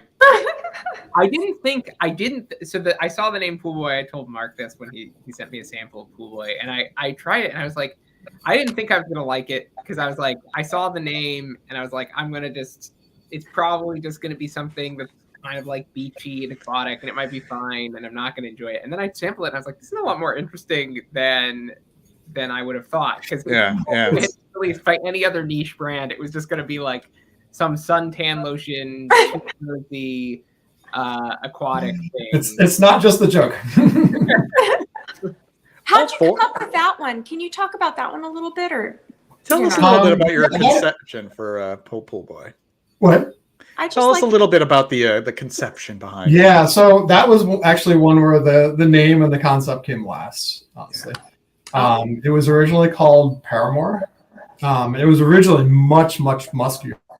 And the guava note wasn't really, I hadn't rounded it out as guava distinctly. It was just kind of like fruity and musky and woody. And there was something I liked about it. It was really strong. My girlfriend, whose taste I generally trust, smelled it and just turned up her nose. But there was just something about it. I just liked the way it worked. And so I kept working on it and kind of fleshing out the fruit notes, basically trying to make them, identifiable and natural. And then, I started sending out samples, and I still just didn't feel like it was right. And then finally, I got a really obscure aroma chemical that's a component in both guava and tobacco. And it's very powerful. And that just brought the whole thing together. And then, I like cheeky names. I like kind of things that are a little sexually suggestive, maybe. I'm interested. I follow, political news and things, and the Jerry Falwell's Pool Boy scandal was kind of a naughty, thing in the news that I've been reading about and being kind of amused by. It became Pool Boy, and I just, the more I worked on finishing it, the more I realized that was kind of the perfect theme all along. It's definitely guava. It is like nuclear guava. Love it. And guava is a hard note to pull off, but this is the first time I've smelled guava in a fragrance that that really did evoke that kind of like that astringent quality, that kind of like mouth puckering quality that I like about guava as a flavor. It's kind of like evoked in this. Did you use a material, and I'm going to kind of nerd out, hopefully I don't lose the audience with this, but did you happen to use guavanate in this? Guavanate's a material. Oh, okay. I'm curious about this material that you used, that is both found in tobacco accords and guava accords. Is it like a I'm trying to remember the name of it. Yeah. I think it's 2-acetylpyran. Ah, wow. Yeah, those are some powerful. That group, that family of aroma chemicals is super powerful. You have to really dilute. Yeah, that's wild. Love it though. Folks, I gotta say, like, there's a very good guava base out there by IFF, and I'm proud of the fact that I didn't use it. Yeah, well, you got to be careful with the bases because you can't guarantee that they're going to remain in production. They get pulled from. I mean, there's some that have been in production for like decades, and then others that come, and then you think they're going to be around for a good while, and then they go, and then you're kind of left like, oh, I'm going to reconstruct that. I don't know. So just the folks tuning in. To support this content and to ensure that we have even more exciting stuff down the pipeline, if you could buy me a coffee, your support helps grow this channel. You can buy one coffee. This costs $5. Each coffee costs $5. If you would like to do that and support this channel and its content, please visit www.buymeacoffee.com/JosephKolb. And we're just going to visit the chat a little bit because Anush gave us a little bit of information. I kind of figured this was a one and done. So he does inform us that Blend 30 from Dunhill is another uber classic. I agree. Another uber classic example of these old school one and done fragrances. So for those who aren't aware, a one and done means that there was never another run, another formulation. It usually means it wasn't commercially successful enough for it to stick around. So that is why such limited production, which enhances the unicorn status of such a fragrance. Mr. Clean here has a question for Mark. If you have a vibe, a thing, a through line through your perfumes, what would that be? In terms of actually, I have thoughts about that, but I'll let Mark speak on his own behalf. Yeah, it's funny. I mean, you say mineralic, I think. Yeah, I do. I find mineralic runs through pretty strong in your fragrances. I honestly don't have enough of a frame of reference to really know what that means. I guess it's just something I do. And I'll also add, like, I don't even necessarily know what a fougere is versus a chypre. I don't. When I compose, I'm not like, oh, I'm going to make something in this genre and use these materials. I really try to just start over again every time. Sorry, that was a digression. So let me explain to you what I mean by the minerality in it. Is it's kind of it's not a quality you get in a lot of mainstream perfume, which is this sort of like sucking on a rock, kind of like flinty stone aspect that's kind of cooling and kind of very pleasant to me. Like silver has that in spades in the mid, and that sort of like gray ambergris. So like an earthy freshness. Yeah, kind of cooling, and a little. It's not quite metallic, right? Because like metallic has a certain coolness to it that's distinct. Yeah, but metallic is like an edge and a texture. Yeah. Like the best example of it, I could think that maybe if you could try to smell it in your own work, is like the way Nova Chalk, which is his chocolate fragrance for those who are interested, goes in the direction of like cocoa powder and the dusty, sort of like flinty quality of cocoa powder. As opposed to like full on like goopy chocolate. Like it's that direction, and I see it in Ashes the way you go there. There's that minerality in Racer X. I'm trying to think like silver, even in something like Master with your leather. There's like and leather is easier to bring out like mineral undertones in it, but it seems to show up a lot, at least. Yeah. The way so it's kind of like fine particles as opposed to like a heavy like smoothness or something. Exactly. Yeah. And it's very pleasant. It's very pleasant. It imparts a unique texture that is refreshing, and you're not really running across it very often in modern perfumery. But I tend to agree. It's sort of like granularity that's interesting about it, rather than and it kind of goes with that sort of like your willingness not to always have to smooth the rough edges, because by doing that, I think in a way you're exposing this granularity, which makes it so interesting to smell and to enjoy. I'm super excited to smell your stuff. I'm super excited. Message me and send me your address. I'll definitely send you samples. So Nikki B. master. Oh, I'm sorry. Go ahead. No, that's okay. I'll be with you. We'll get right back to you in just a minute. Nikki B, it's his birthday today. Wish Nikki B a happy birthday. And what he wanted to do was support me, and he did the 10 coffees. So he is, for his birthday, in a way, going to get the 4 full bottle doubles that I have and a sample package. So that offer is now closed for this evening.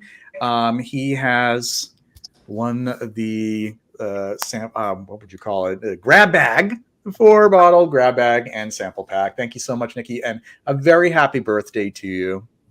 All right, Margie. Oh no, I was just going to ask about Master. That's your leather fragrance? One of them, yeah. I use a lot of leather. I mean, okay.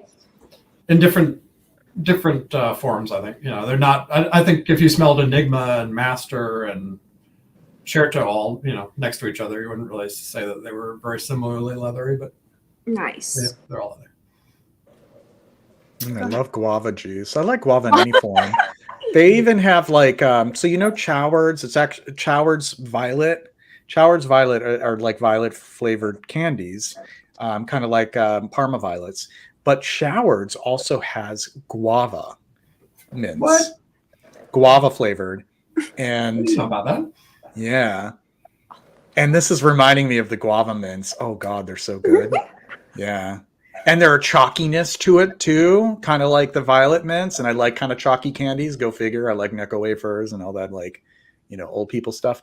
But I love like that kind of texture. When I was a kid, I liked Smarties, the ones that were, twisted at the ends. Mm-hmm. And Choward's, I think actually technically they've come to be known as Choward's, but they're technically Sea Howards, but they people always just call them Choward's. If you look them up, Choward's, they sell the violets. They have like lemon, peppermint, spearmint, this flavor, that flavor, and I have a guava one. So that's what's reminding me of it right now. But I love the flavor and the scent of guava. And we're just catching up on the chat here. My partner got me, I'm assuming that, a big carrot cake I've been eating all day. It's delicious. Very nice. I love carrot cake. Yum. Love carrot cake. Paroli asks, and this is probably, do you hope to do this in the future? Do you see this? Where is this on the timeline, Mark? Because there's the demand now. Yeah, I mean, I keep saying soon I'll start shipping to Canada. I said this month, referring to January. Canada is definitely going to be the first because it seems like the easiest in terms of legal, logistical stuff. But like I said, it really depends on me being able to ramp up production and shipping in order to keep up with stuff. And right now my hands full. I work full time. Which, is a lot. And I work full time and I have 15 fragrances that I'm trying to manage my inventories of and the raw materials for them, sourcing them. It just, I don't want to sound like I'm complaining at all, but it's really a lot of work, and I have to So I think the amount of work there is underappreciated in some ways. That's a lot. Yeah, I didn't appreciate it myself, honestly. I just thought, oh, this is totally scalable. Like you can just make bigger batches. Yeah. And especially the phase I've been in the last year has been transitioning from original batches that often use very kind of quirky materials to try to figure out how to replace some things that I've run out of that aren't available anymore. How to source aroma chemicals that have become unavailable. Still in fairly small quantities compared to. I need interns. I actually have an intern. Well, not an intern. I shouldn't say that about her, but she's my friend Emma has been helping me. She was in art school. She was doing a project on fragrance. So basically, she kind of approached me through her mom, who I'm friends with, to help me in exchange for getting access to my. That's awesome. My giant organ, my lab, and my just know-how. And so I've been kind of teaching her some things, and she's been just invaluable helping me mix batches because, for GMP, which is good manufacturing practices, you can't be one person alone mixing fragrance. Right. But also there's a reason for that, which is that it's really, especially for me, it's really easy to screw up, and then you're just stuck with a bunch of useless. So Mark, you mentioned earlier you have a full-time job on top of this. So you have your full-time job and you have your business as well. Yeah, I describe it the other way around. I have this on top of my full-time job. On top of your full-time. I have a pretty demanding job in the arts. I work in an old school photo lab. I'm a master retoucher and master printer. I do a lot of, I produce Vivian Meyer's work, and I work for people like Adam Fuss, and, artists who use photography. And that's actually how I got to live in New York.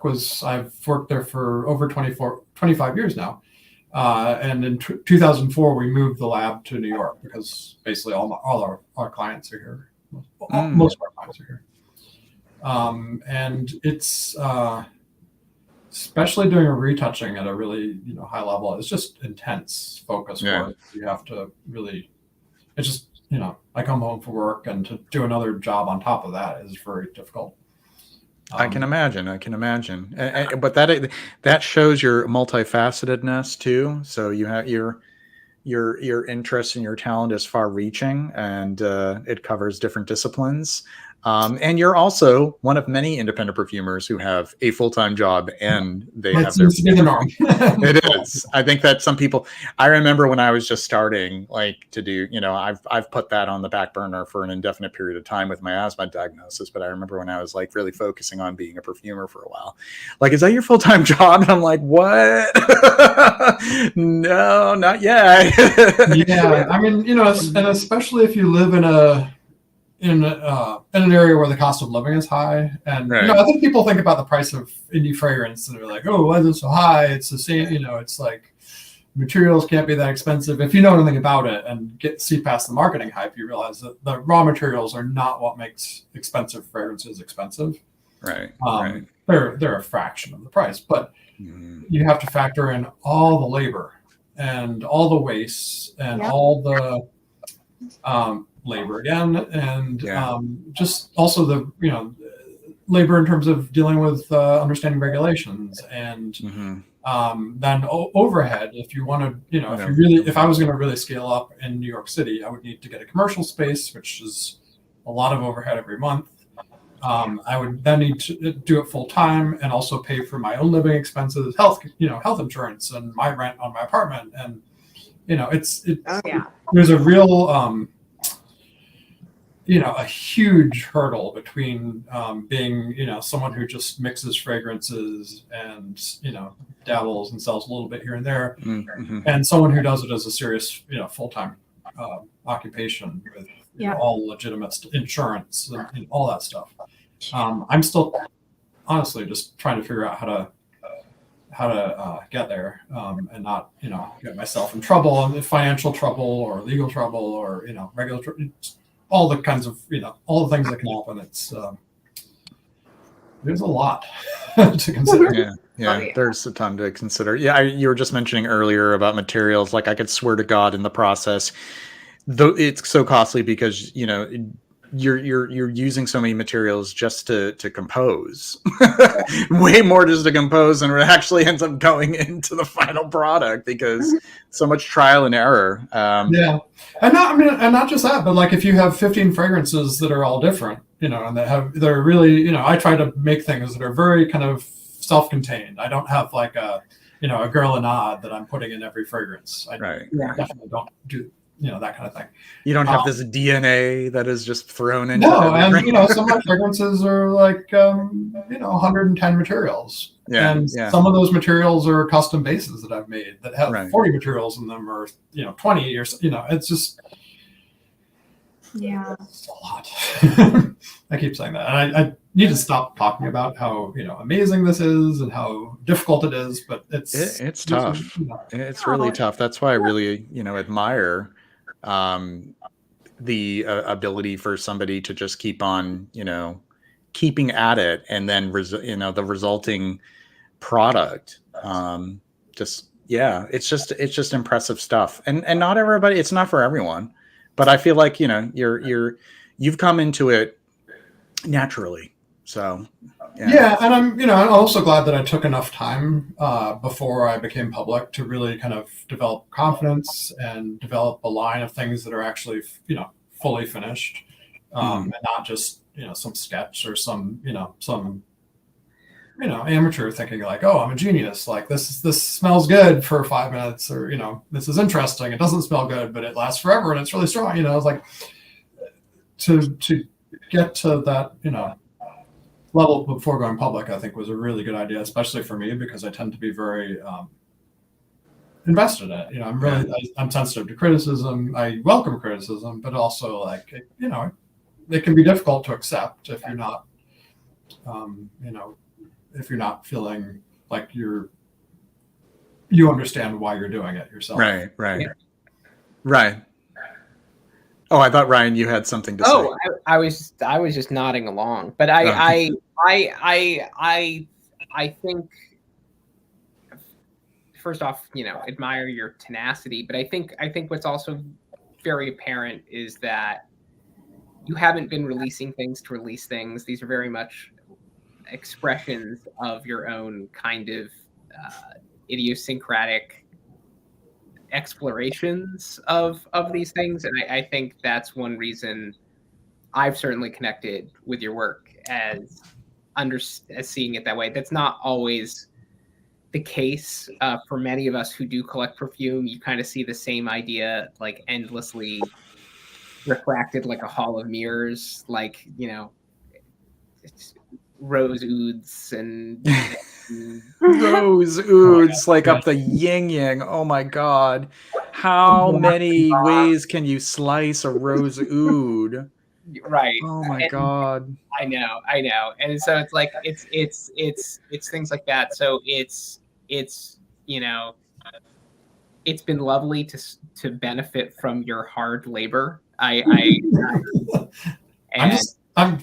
stoked that you appreciate it. But I think I hope that is some encouragement. I don't know. I would be much too lazy to put myself in your position of being as diligent about something else on top of a job that is fairly demanding, which I do have. So that I do this stuff for just for fun. Like I talk about perfume just to unwind. I can't imagine going into something like this where I had to really buckle down. But I don't know. I appreciate all that work. And so how do you even store so many materials if you will? I have behind me there's a refrigerator and a freezer. The refrigerator is essential for certain materials. They will spoil if you don't refrigerate them. Oh wow, that is. So these are, this is one tray of 80 ml bottles of various things. Oh man, this is giving me flashbacks. There's just endless plastic containers, Tupperware, wood bins full of larger natural materials. Mad scientist lab. Yeah, basically, I have insane inventory that, Love it. as a result of 13 years of me buying everything that I could find available in small quantities that I didn't have already. That's Is awesome. Is there anything you own that's too pungent to just like keep around? Like you've had to like triple box or quadruple box it to keep it from It's funny. I've gotten more tolerant of some things, I guess. But yeah, like when my civet base, I've got in an AMAC box taped shut, stuck in a freezer. Oh, God. Yeah, I mean, I've gotten pretty good at like hygiene, I guess. Making sure that when I open something and use it, I wipe the rim of it before I close it again, and cross contamination is the devil.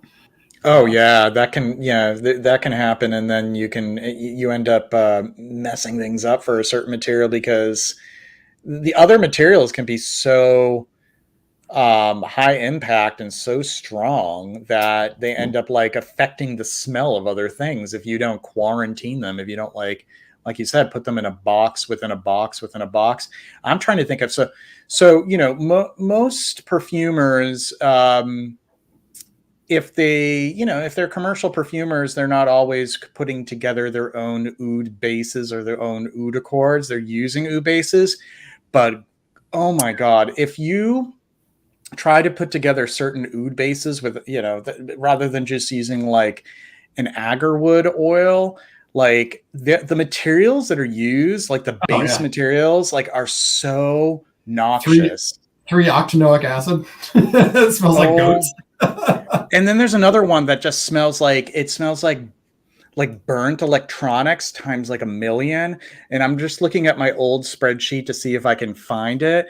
Then even the name's scary. Hold on a second. I'm like going down to oud. Of course, like my old 2017 laptop is getting overwhelmed that I'm even streaming, let alone looking at my spreadsheet right now. But is that 4-ethyl glycol or something? Or no, actually that's really strong too, but that doesn't like make me cringe. It's just like too intense.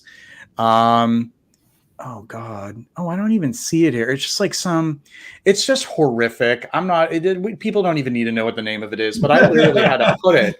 Yeah. And this was like a little 3 milliliter amount. And I put it like in a plastic bag in a box, and it was in another plastic box. It was like kind of like a Russian doll kind of situation. And you could still smell it. That's how powerful some of these perfume materials are. It's crazy.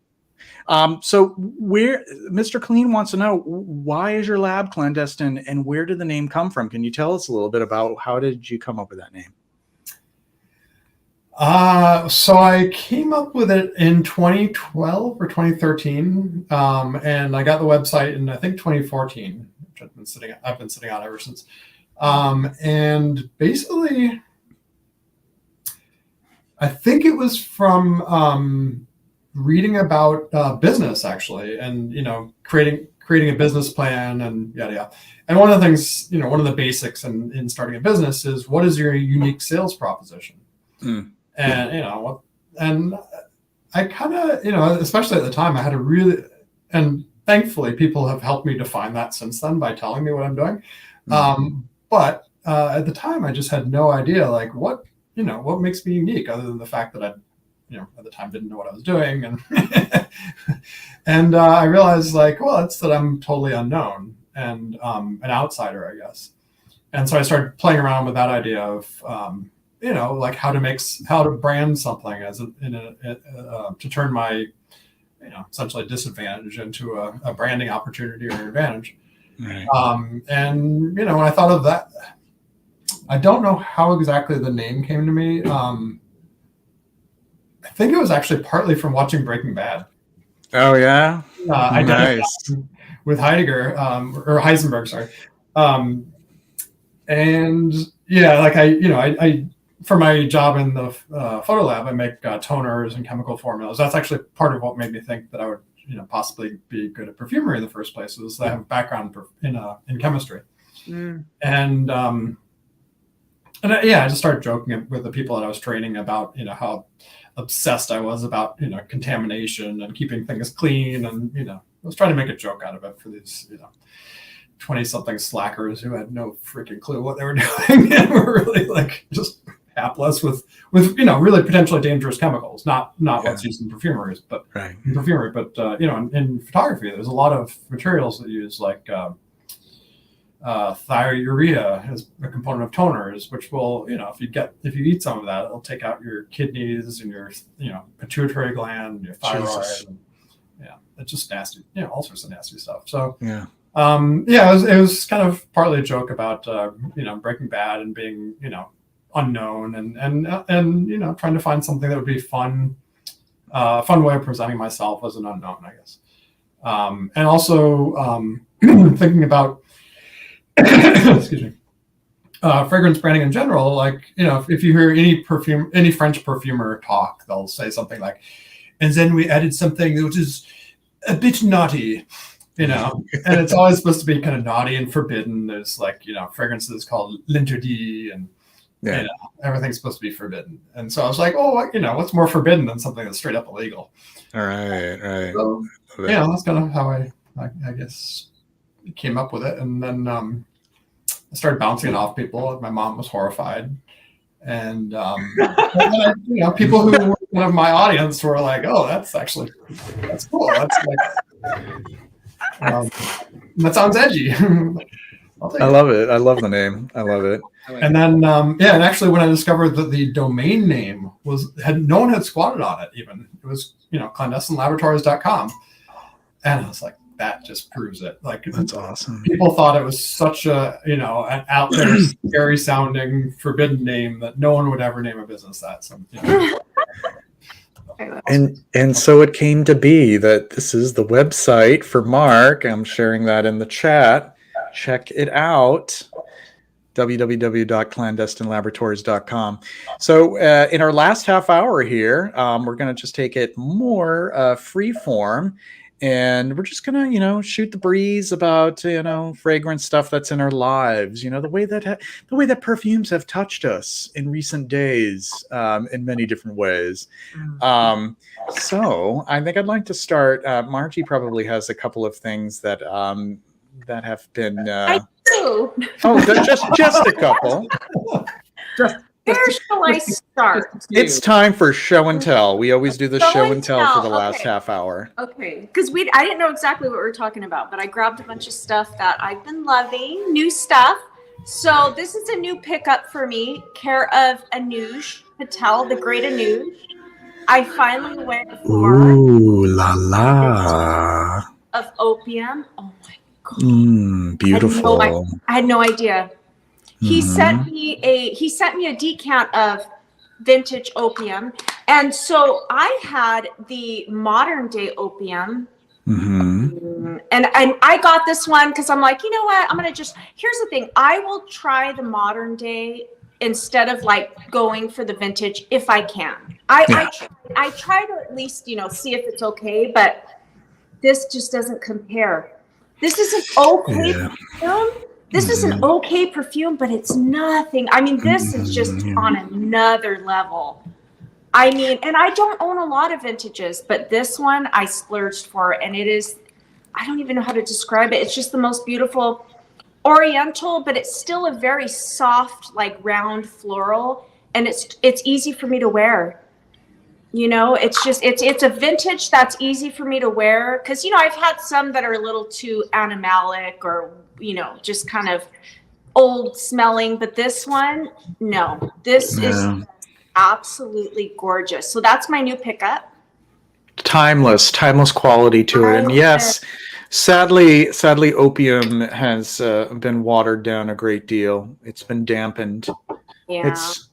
It's a shell of its former self. It is one of those examples. It is, sadly. It's harsh. It's a little bit more harsh to me. It maybe the benzoin it's like the benzoin is a little too sharp in here for me. The modern day one. Whereas the vintage is just a beautiful perfume. So that's my first one. Nice. I could keep going, but you guys want Please do. The show and tell segment is an integral part of the live stream. Well, let's see. Where do I want to go? Okay, so I got these little. Anuj sent me these little like lotion. What? Oh wow! Okay, Little let's old school. I'll do this so we can see. Ooh, wow, that went back and forth. Whoops. Oh wow! Look at those See, this is the thing. containers. This is why I love the Great Anoush, because he just pops in little surprises. So he sent me some shower gel and opium shower gel and lotion. And they're just, I haven't used them yet. I'm debating whether or not to use these or like put them in my travel bag and take it on a trip. Love the design of those containers. Are they cute? Yeah, those are neat. Okay, and then one more. Let's see. Oh my goodness, you guys. Okay, I'm gonna go with one more because this is a huge standout for me.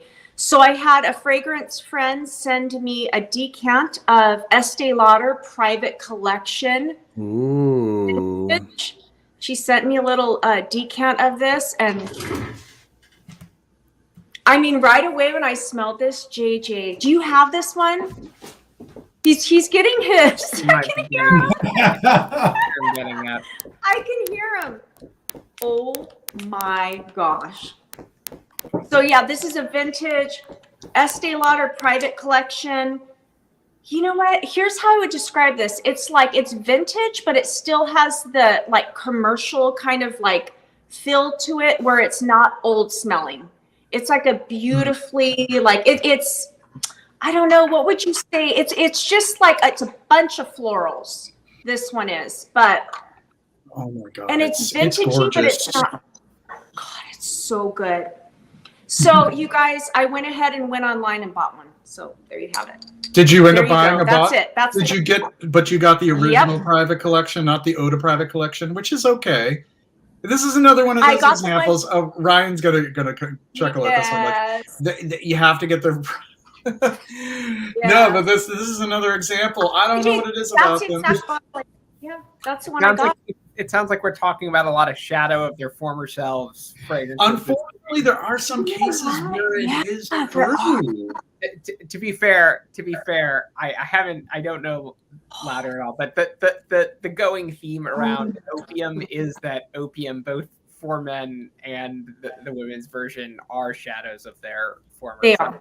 Actually, here's Mr. Actually, where are my glasses? I actually liked I thought that the more recent opium for men was quite nice. Oh, really? That's good to know, because tell you the truth. I've been flirting with the possibility of trying it, but you got to get a bottle eventually, because that's gonna, that was discontinued. You know what happens then? But these two they're now, shadows of their former selves. In fact, this is called Oda Private Collection. Actually, Oda Private Collection smells more like the original than the new opium does to the classic opium. So, yes. Wow. So I found that bottle that you're holding there, and I think it's called Estee Lauder Private Collection Perfume or Fragrance Spray, right? Fragrance Spray. Yes. So that's what I got. I got it for like $99 on eBay. And there's a chrysanthemum note in that. And some people might be asking, like, chrysanthemum, who knew? Do they even have a scent? Well, you bet your sweet bippy do. They do. The chrysanthemums they do, probably not the hardy mums that you're putting on your front porch in autumn, but yeah, the fragrant chrysanthemum is a very earthy and green and fresh and vivacious smelling, yeah. And it has a cineol top. Freshness to it. There is, yeah, Mark, you're right. There is like that cineolic kind of component to them too. Totally. Sorry, like that. What's that? Sorry, Margie, I interrupted.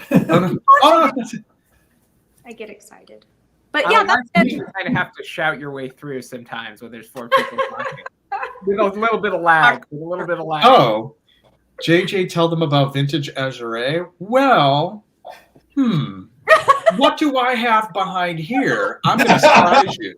No, I'm going to surprise you because it's not what you think. Ooh, okay. That's another one I want to smell, but I haven't smelled that. I feel like JJ just needs a fragrance carousel behind him. and then this is the bottle. He needs a chair with like rollers on it, so he can just roll. just roll back, roll forward. I was thinking like an oval track, like in the dry cleaners, where they. Yes, that's what he needs. Well, here's the thing. I didn't want to be one of those like perfume content creators who just like has like the shelves like right here, like here. I mean, With there's the one there, lights. but that's not even. Yeah, totally. That's just a fraction of them, and I almost kind of was debating whether or not to have like a shelf at all, like to just hide it all away. But this is not the vintage, and I love it. Oh, okay. That's good news. This is the modern formulation, and I think it's great. And the vintage, I mean, it's really expensive. Azure is great, but Azure is in a family of fragrances of which I have a lot of other fragrances that kind of fall into a similar vein. So I picked up, rather than, shelling out the God knows how much, like $300 for a vintage, this smells pretty awesome. Like, this is one of the few that got repackaged as part of this line that still smells pretty great. Like, I'd say this still smells pretty great. Cinnabar is kind of great. Cinnabar isn't as affected, by reformulation as, say, opium. Alliage, a couple of the others, but this one I think smells wonderful. Okay, that's good to know because I've kind of been looking at that one.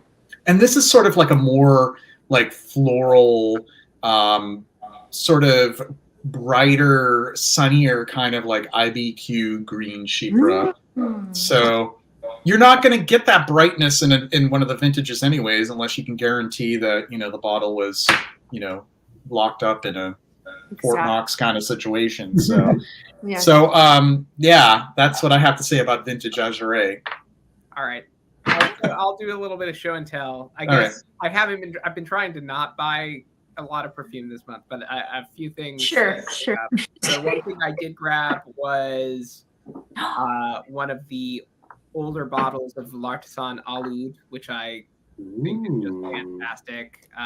Let's put you on. Somebody commented that they were wearing it, but the L'Artisan Oud is just it's almost, it's like both kind of quaint and also spectacularly well done at the same time, because we've had so many oud fragrances since this was released, but it's so delicate and so precisely constructed that it still stands out.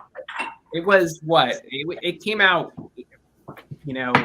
at a point before oud craze really went wild. So at that point. And then the other thing I picked up recently, and that's just because I don't know about you all, but when I hit January, I just want to be dreaming of summer all the time. Margie probably doesn't have this problem in California, but up in the Northeast, it's like endless snow, and I get, seasonal woes. So I start, this is actually the time of year where I start accumulating eau de colognes, because I just start buying sunny, citrusy things.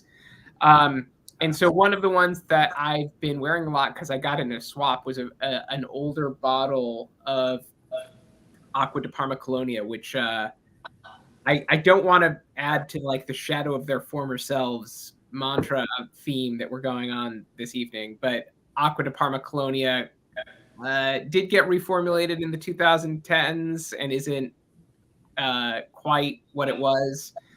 So I picked up another smaller bottle of Colonia. I think this is a 2008 bottle. Folks, if you're looking for older Colonia, you just look for the batch codes that are 7 numbers instead of like the 5 letters and numbers that they are now. Batch code alert. Yeah, batch code alert. But like the jasmine is so thick and beautiful in the older bottles, and it's kind of thinned out, and that's what I love wearing Colonia as a jasmine fragrance. Nice. I don't know. It's been a comfort. It's if we're talking about consolation in these stressful times, Colonia has been keeping me going. A bit of a stress relief during the day. That's great. Oh, and Alu. I swear, JJ, I was saying when you walked away from your laptop, you just need to have like a carousel of fragrances behind you that you just spin. Mine is older than yours. Yeah, yours is very old. It's an older one. I have more cred. And also note that it's like there's not even a dent because crazy people like me never even dent their fragrances. Right? I know. So what I'm finding myself enjoying a little bit more, and Oud is one of these fragrances, are fragrances that have like that slight tasteful cumin skank in them a little bit. And I love cumin. Oh, go ahead, Mark. I can't. Oh no, I was saying I love cumin. I need to use it more. Yeah. It's You're giving me reasons and bad ideas. I have always struggled with it because my skin can amplify it a lot. Like if I wore Cartier Declaration and put that on, it's a lot. I can't really pull that off. But Oud is so just the right amount of it that it is such a beautiful sparkling fragrance. Another one that has cumin in it in a way that I love, and I got this in a swap, so I didn't buy it. What is Serge Lutens Fleur d'Oranger? Oh my gosh. Let me Mm. tell you, that is one of my favorite perfumes. And I had the pleasure of smelling it on a man. And it was one of the sexiest things I've ever Oh, smelled. hell yeah. Serge Lutens Fleur d'Orange. Love Fleur d'Oranger is beautiful. One of my favorite orange blossom / jasmine scents. Right. And with a little bit of tuberose in there too. So A bit, yeah. you get that kind of wonderful creamy orange blossom with just that hint of like cumin dirty. Just a undercut. little bit. It's so good. It is so good. And what it's nice, the way it plays on my skin is it just feels like you're wearing it on skin. Like if it smells more like skin as opposed to like Absolutely. like you haven't showered. Yes, exactly. It is very, very beautiful fragrance. I love Orange Blossom. Orange Blossom for me is an instantly soothing smell. You get a very good, realistic orange blossom note. Not the cheap orange blossom that you sometimes get, but like a really good. Yeah, it ends up smelling like grape Kool-Aid with like this weird kind of like back note to it. Yeah. I don't like that orange blossom. And that's around too. What's that? Orantiol. Well, when there's too much Orantiol, yeah, totally. Well, yeah, that's a ship's base that has the methylene and like I'm so sensitive. I like a good methylene smell, like if it really does smell kind of like Concord grapes, but if it smells kind of like just like flat grape candy, it's kind of like a little letdown. But what was I going to say? Where was I going with this? Oh, Fleur d'Oranger. Yeah. The Serge Lutens bottles, like with the black label that looks like emo, as people like to say, those bottles still kick ass. Yes, that's what I have. Fleur d'Oranger, at least. I can't speak for every single one of them because, of course, I have some older bottles. But I have the black label of the Fleur d'Oranger. I only have the black label because when I got into fragrance, that was all that was really available. So, and they're all great. They're all great. The gray market like dried up on like the older label. Yes. Yeah. I actually have a white label Fleur d'Oranger, but I've compared it to the sample that I have of the black bottle stuff. They're both great. There's no real. Yeah, there's no difference. There's no real difference. That's not not a reformulation. Whoa. And I don't know. I do love Orange Blossom. Now, Ryan, have you tried? Oh my goodness, what is the name? It is a jasmine fragrance from Serge Lutens. Feast de Joy. Fille de Joie, yeah. That's a newer one. Fille de Joie. Fille de Joie. Oh my God. It's like a honeyed, it's like an indolic honeyed jasmine. Yeah. It's like a night blooming jasmine. Oh my gosh, it drives me nuts. That's a nice newer release. Yeah. It's so good. Yeah, you should try to sniff that one. I should. I think jasmine is becoming my favorite. Floral note. It's one of those floral notes that when it's done really well is so beautifully three-dimensional. There are some floral notes that are a little bit delicate, but they always feel a little bit thin. And that one, when it's done really well, just feels so meaty. There's something meaty about a good jasmine. Yes. Yeah. Mark, what are your feelings on jasmine? Do you feature some, I didn't know this, but do you feature some jasmine in some of your fragrances? Do you? I find it's a difficult note to do well. I definitely, I mean, there's I list jasmine as a note in a lot of fragrances, and it's because there's so, jasmine aroma chemicals like hedione are just essential to, contemporary perfumery. Jasmine's, what am I trying to say? I actually have a jasmine fragrance that I haven't released, and I don't think it's finished, but I would like to release something that's jasmine centric, based around real jasmine with, of course, some accoutrement. I'm excited about the accoutrement. I think actually, when I first got into perfumery, I was a little bit turned off by jasmine because I had memories of when I was a kid. I used to make candles like in the 70s, and the candle aromas that were around back then, the jasmine one in particular, was just unforgettably like artificially strong and horrible. Yeah. This like jade wall of funk. Anyway. So association thing. See, and here in California, Southern California, on a warm night blooming jasmine, there's nothing better than like a warm night where it's kind of balmy and warm and you smell the night blooming jasmine. And so I was always like in search of that smell. So for me, that Serge Lutens fragrance is where it's, that was the closest thing I can find. But. Yeah, I mean, for me, visiting New Orleans actually was a big, eye opener in terms of jasmine in the air. It was just, gorgeous. Yeah. Saracen from Serge Lutens is like that balmy, narcotic jasmine in the air, but it also has like some of these other elements to it too. It's just like, that's one of the most beautiful jasmines as far as I'm concerned. Ryan, go ahead. Sorry. So Margie, I have to recommend this to you. It's cheap enough that you probably will order it immediately. Okay. Do this. It's from Perfumes of the Desert in New Mexico. They do a perfume called I'm just Googling it right here. It's called, what is it? It is Desert Jasmine, and it's a beautiful, rich jasmine with their kind of like desert aromas. It's gorgeous. Nice. It's free best. That sounds great. Okay. And I think it's $28 for a 1 ounce bottle. That's not go. Wow. All right. Done. That's like less than a tenth the amount of getting like Saracen from Serge Lutens. Seriously, especially nowadays. You'll love it. For night blooming jasmine, that is it. It's kind of, it'll be your thing. You'll really okay. I'm gonna get it. Thank you. You're welcome. Pinion is also great. If folks are watching, they do a pinion pine scent that is.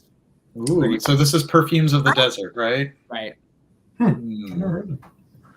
Oh, yeah, they're just a little shop that's been operating, I think, in in Albuquerque for like since like the 80s, and they do their own like they've done their own like distillations and things like that. Somebody on Base Notes sent me. I was swapping, and they offered me, "Hey, I've got all this Perfumes of the Desert stuff. Do you want it?" And I was like, I couldn't find reviews of it. Like, catalog anywhere. Perfect.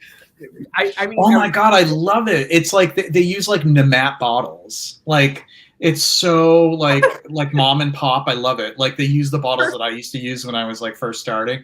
But like I believe it. I believe that there's like this hidden like hidden brilliance to them. Like look at this. Like. So, Pinion is great. Pinion pine is like is a really great fragrance. I love that one to pieces. I love I like the Desert Jasmine and I like the Midnight Cereus. The Midnight Cereus is one I still have. At that price, that is fantastic. The names are kind of intriguing me. Like there's a desert mistletoe from the mistletoe vine that grows in the cottonwood and mesquite trees of our arid lands. The small yellow-green flowers produce a sweet aromatic essence. Ooh. Yeah, I'm bookmarking this. I want to check them out. So like I said, they're very economical. So if you try them and you don't like them, there's not a lot. Yeah, it's not a huge loss. Yeah, and I'm sure they don't really even do like samples, right? Or do they?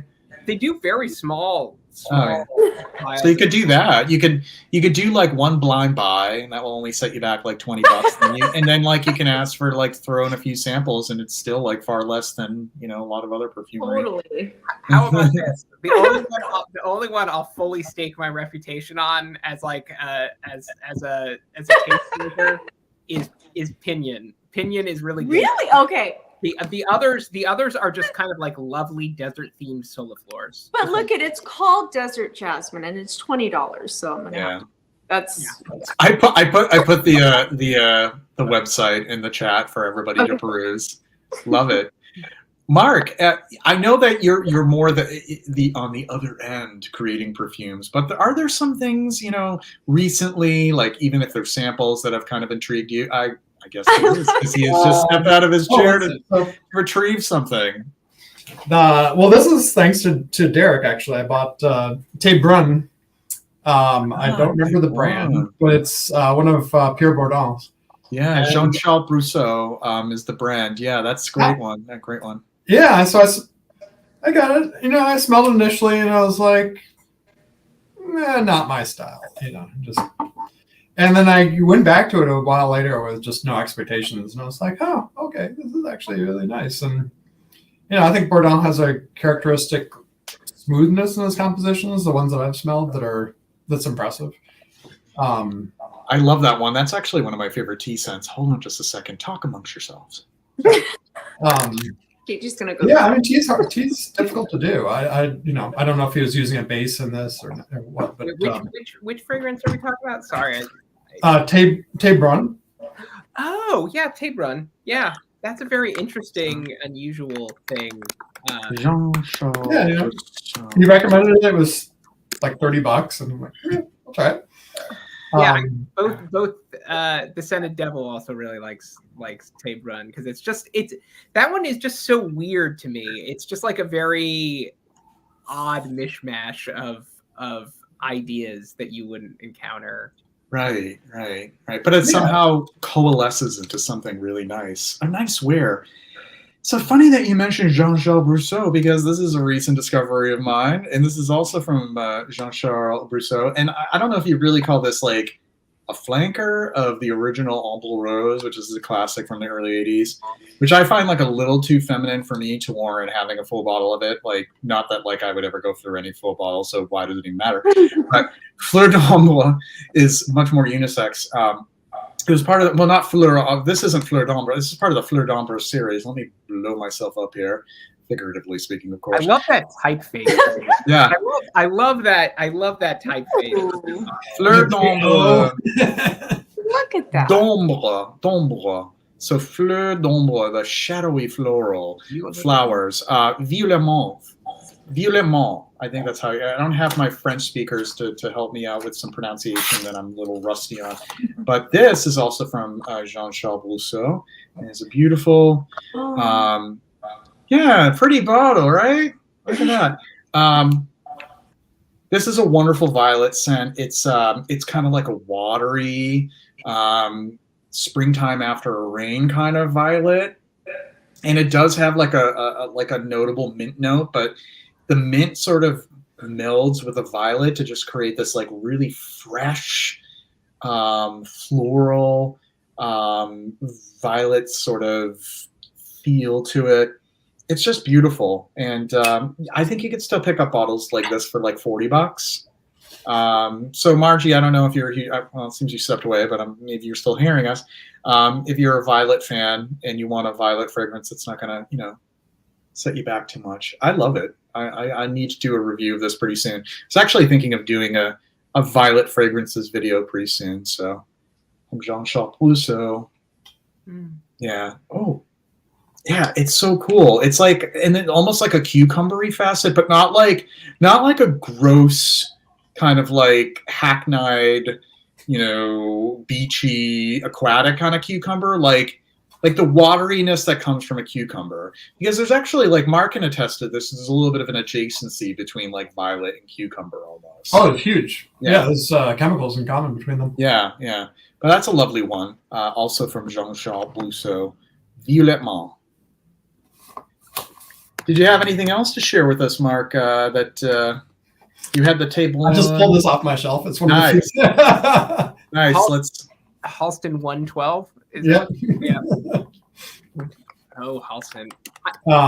Yeah, it's not my style that I would normally wear, but it's it's impressive. It's kind of got that like manly shower vibe, I guess. Have you tried Z14, the original? Yeah. Okay. I love Z14. I love that too. So that seemed more like your speed with your style. That. Yeah, I've never owned it enough to become really familiar with it. So I've tried it. So the time has now come for us to close the ceremonies. I want to just give a heads up on who we have coming up here for the folks who are tuned in. Let me get to the right page here. YouTube, hi. All right, so next week, I'm actually talking with her this week about the topics that we'll be discussing, but we're going to have Dana Sandhu of A Nose Knows who will be joining us next week. And that should be very exciting. She's a good friend of mine, and we love talking for long periods of time about everything having to do with fragrance. So she'll be joining us next week. And then following that, Filigree Shadows, James Elliott, part of our Independent Perfumer series. He'll be joining us on February 14th. And then February 21st, Kitchi K is going to be part of Effluvium with other panelists to be announced. February 28th, Daily Beauty, Jane Daly, Daily Beauty, and Martial, Martial's Blends Fragrance. March 7th will be Scented Moments from YouTube. He'll be joining us. March 14th will be Gabe Oppenheim, and you may know him from The Ghost Perfumer. And he'll be here to have, I'm sure it will be a really riveting conversation. He always has a lot to say, and I'm always transfixed when he chats. And then March 21st, another in our Independent Perfumer series, we're going to be having For the Scent of It. If you're familiar with that brand, he has a presence on Instagram. So he'll be joining us on March 21st. And so we have a lot of great people who are lined up. Mark, it's been wonderful to have you join us here. I hope that, I'd like to have guests return in the future to join us as part of the regular panel. And it's been a pleasure. Yeah. Laying us out. Sorry about that. I'm trying to get this background music right. Last week it was like, Jesus Christ. Okay, I wish I could set the volume. Here we go. Here's the lovely theme music for Effluvium. One day I'll get this right, one week. So yeah, Mark, thank you so much. This has been a great conversation. Thank you so much, Margie, for coming back. And I hope that you can be a semi-regular panelist and join us. And Ryan, it's been real. Will you be with us? Let's do this. It's a tradition. Will you be with us next week? Ryan. Will you be joining us next week? Yes, I will. Okay, wonderful. All right, great. So what we're going to do next, Mark, if you want to stick around, there's something called Backstage, where we continue to talk for a little while, but we're not live. We're not live streaming, so we can shoot the breeze for a little bit, talk a little bit, reminisce on. That seemed nice. Just reminisce on what a great time this was, all the wonderful things that we had to share, get sentimental, just get warm and fuzzy. So somebody is asking for Beethoven for theme music. Yeah, I like Beethoven, but it's not my style, I like good old library music that was used in in educational films and documentaries. That's kind of like what KPN series kind of stuff. That's what I like. And Nikki, wonderful to see you. Thank you so much for the gift, and very happy birthday for you. To you, for you, and to you. I hope you enjoyed that carrot cake. See, this song is so long. Like, I'm trying to time it for that. Like, I did this last week too, where it's like, okay, what else is there to say before the music is over? I need a production crew. I need like a production assistant, somebody who can, do all the timing for me here.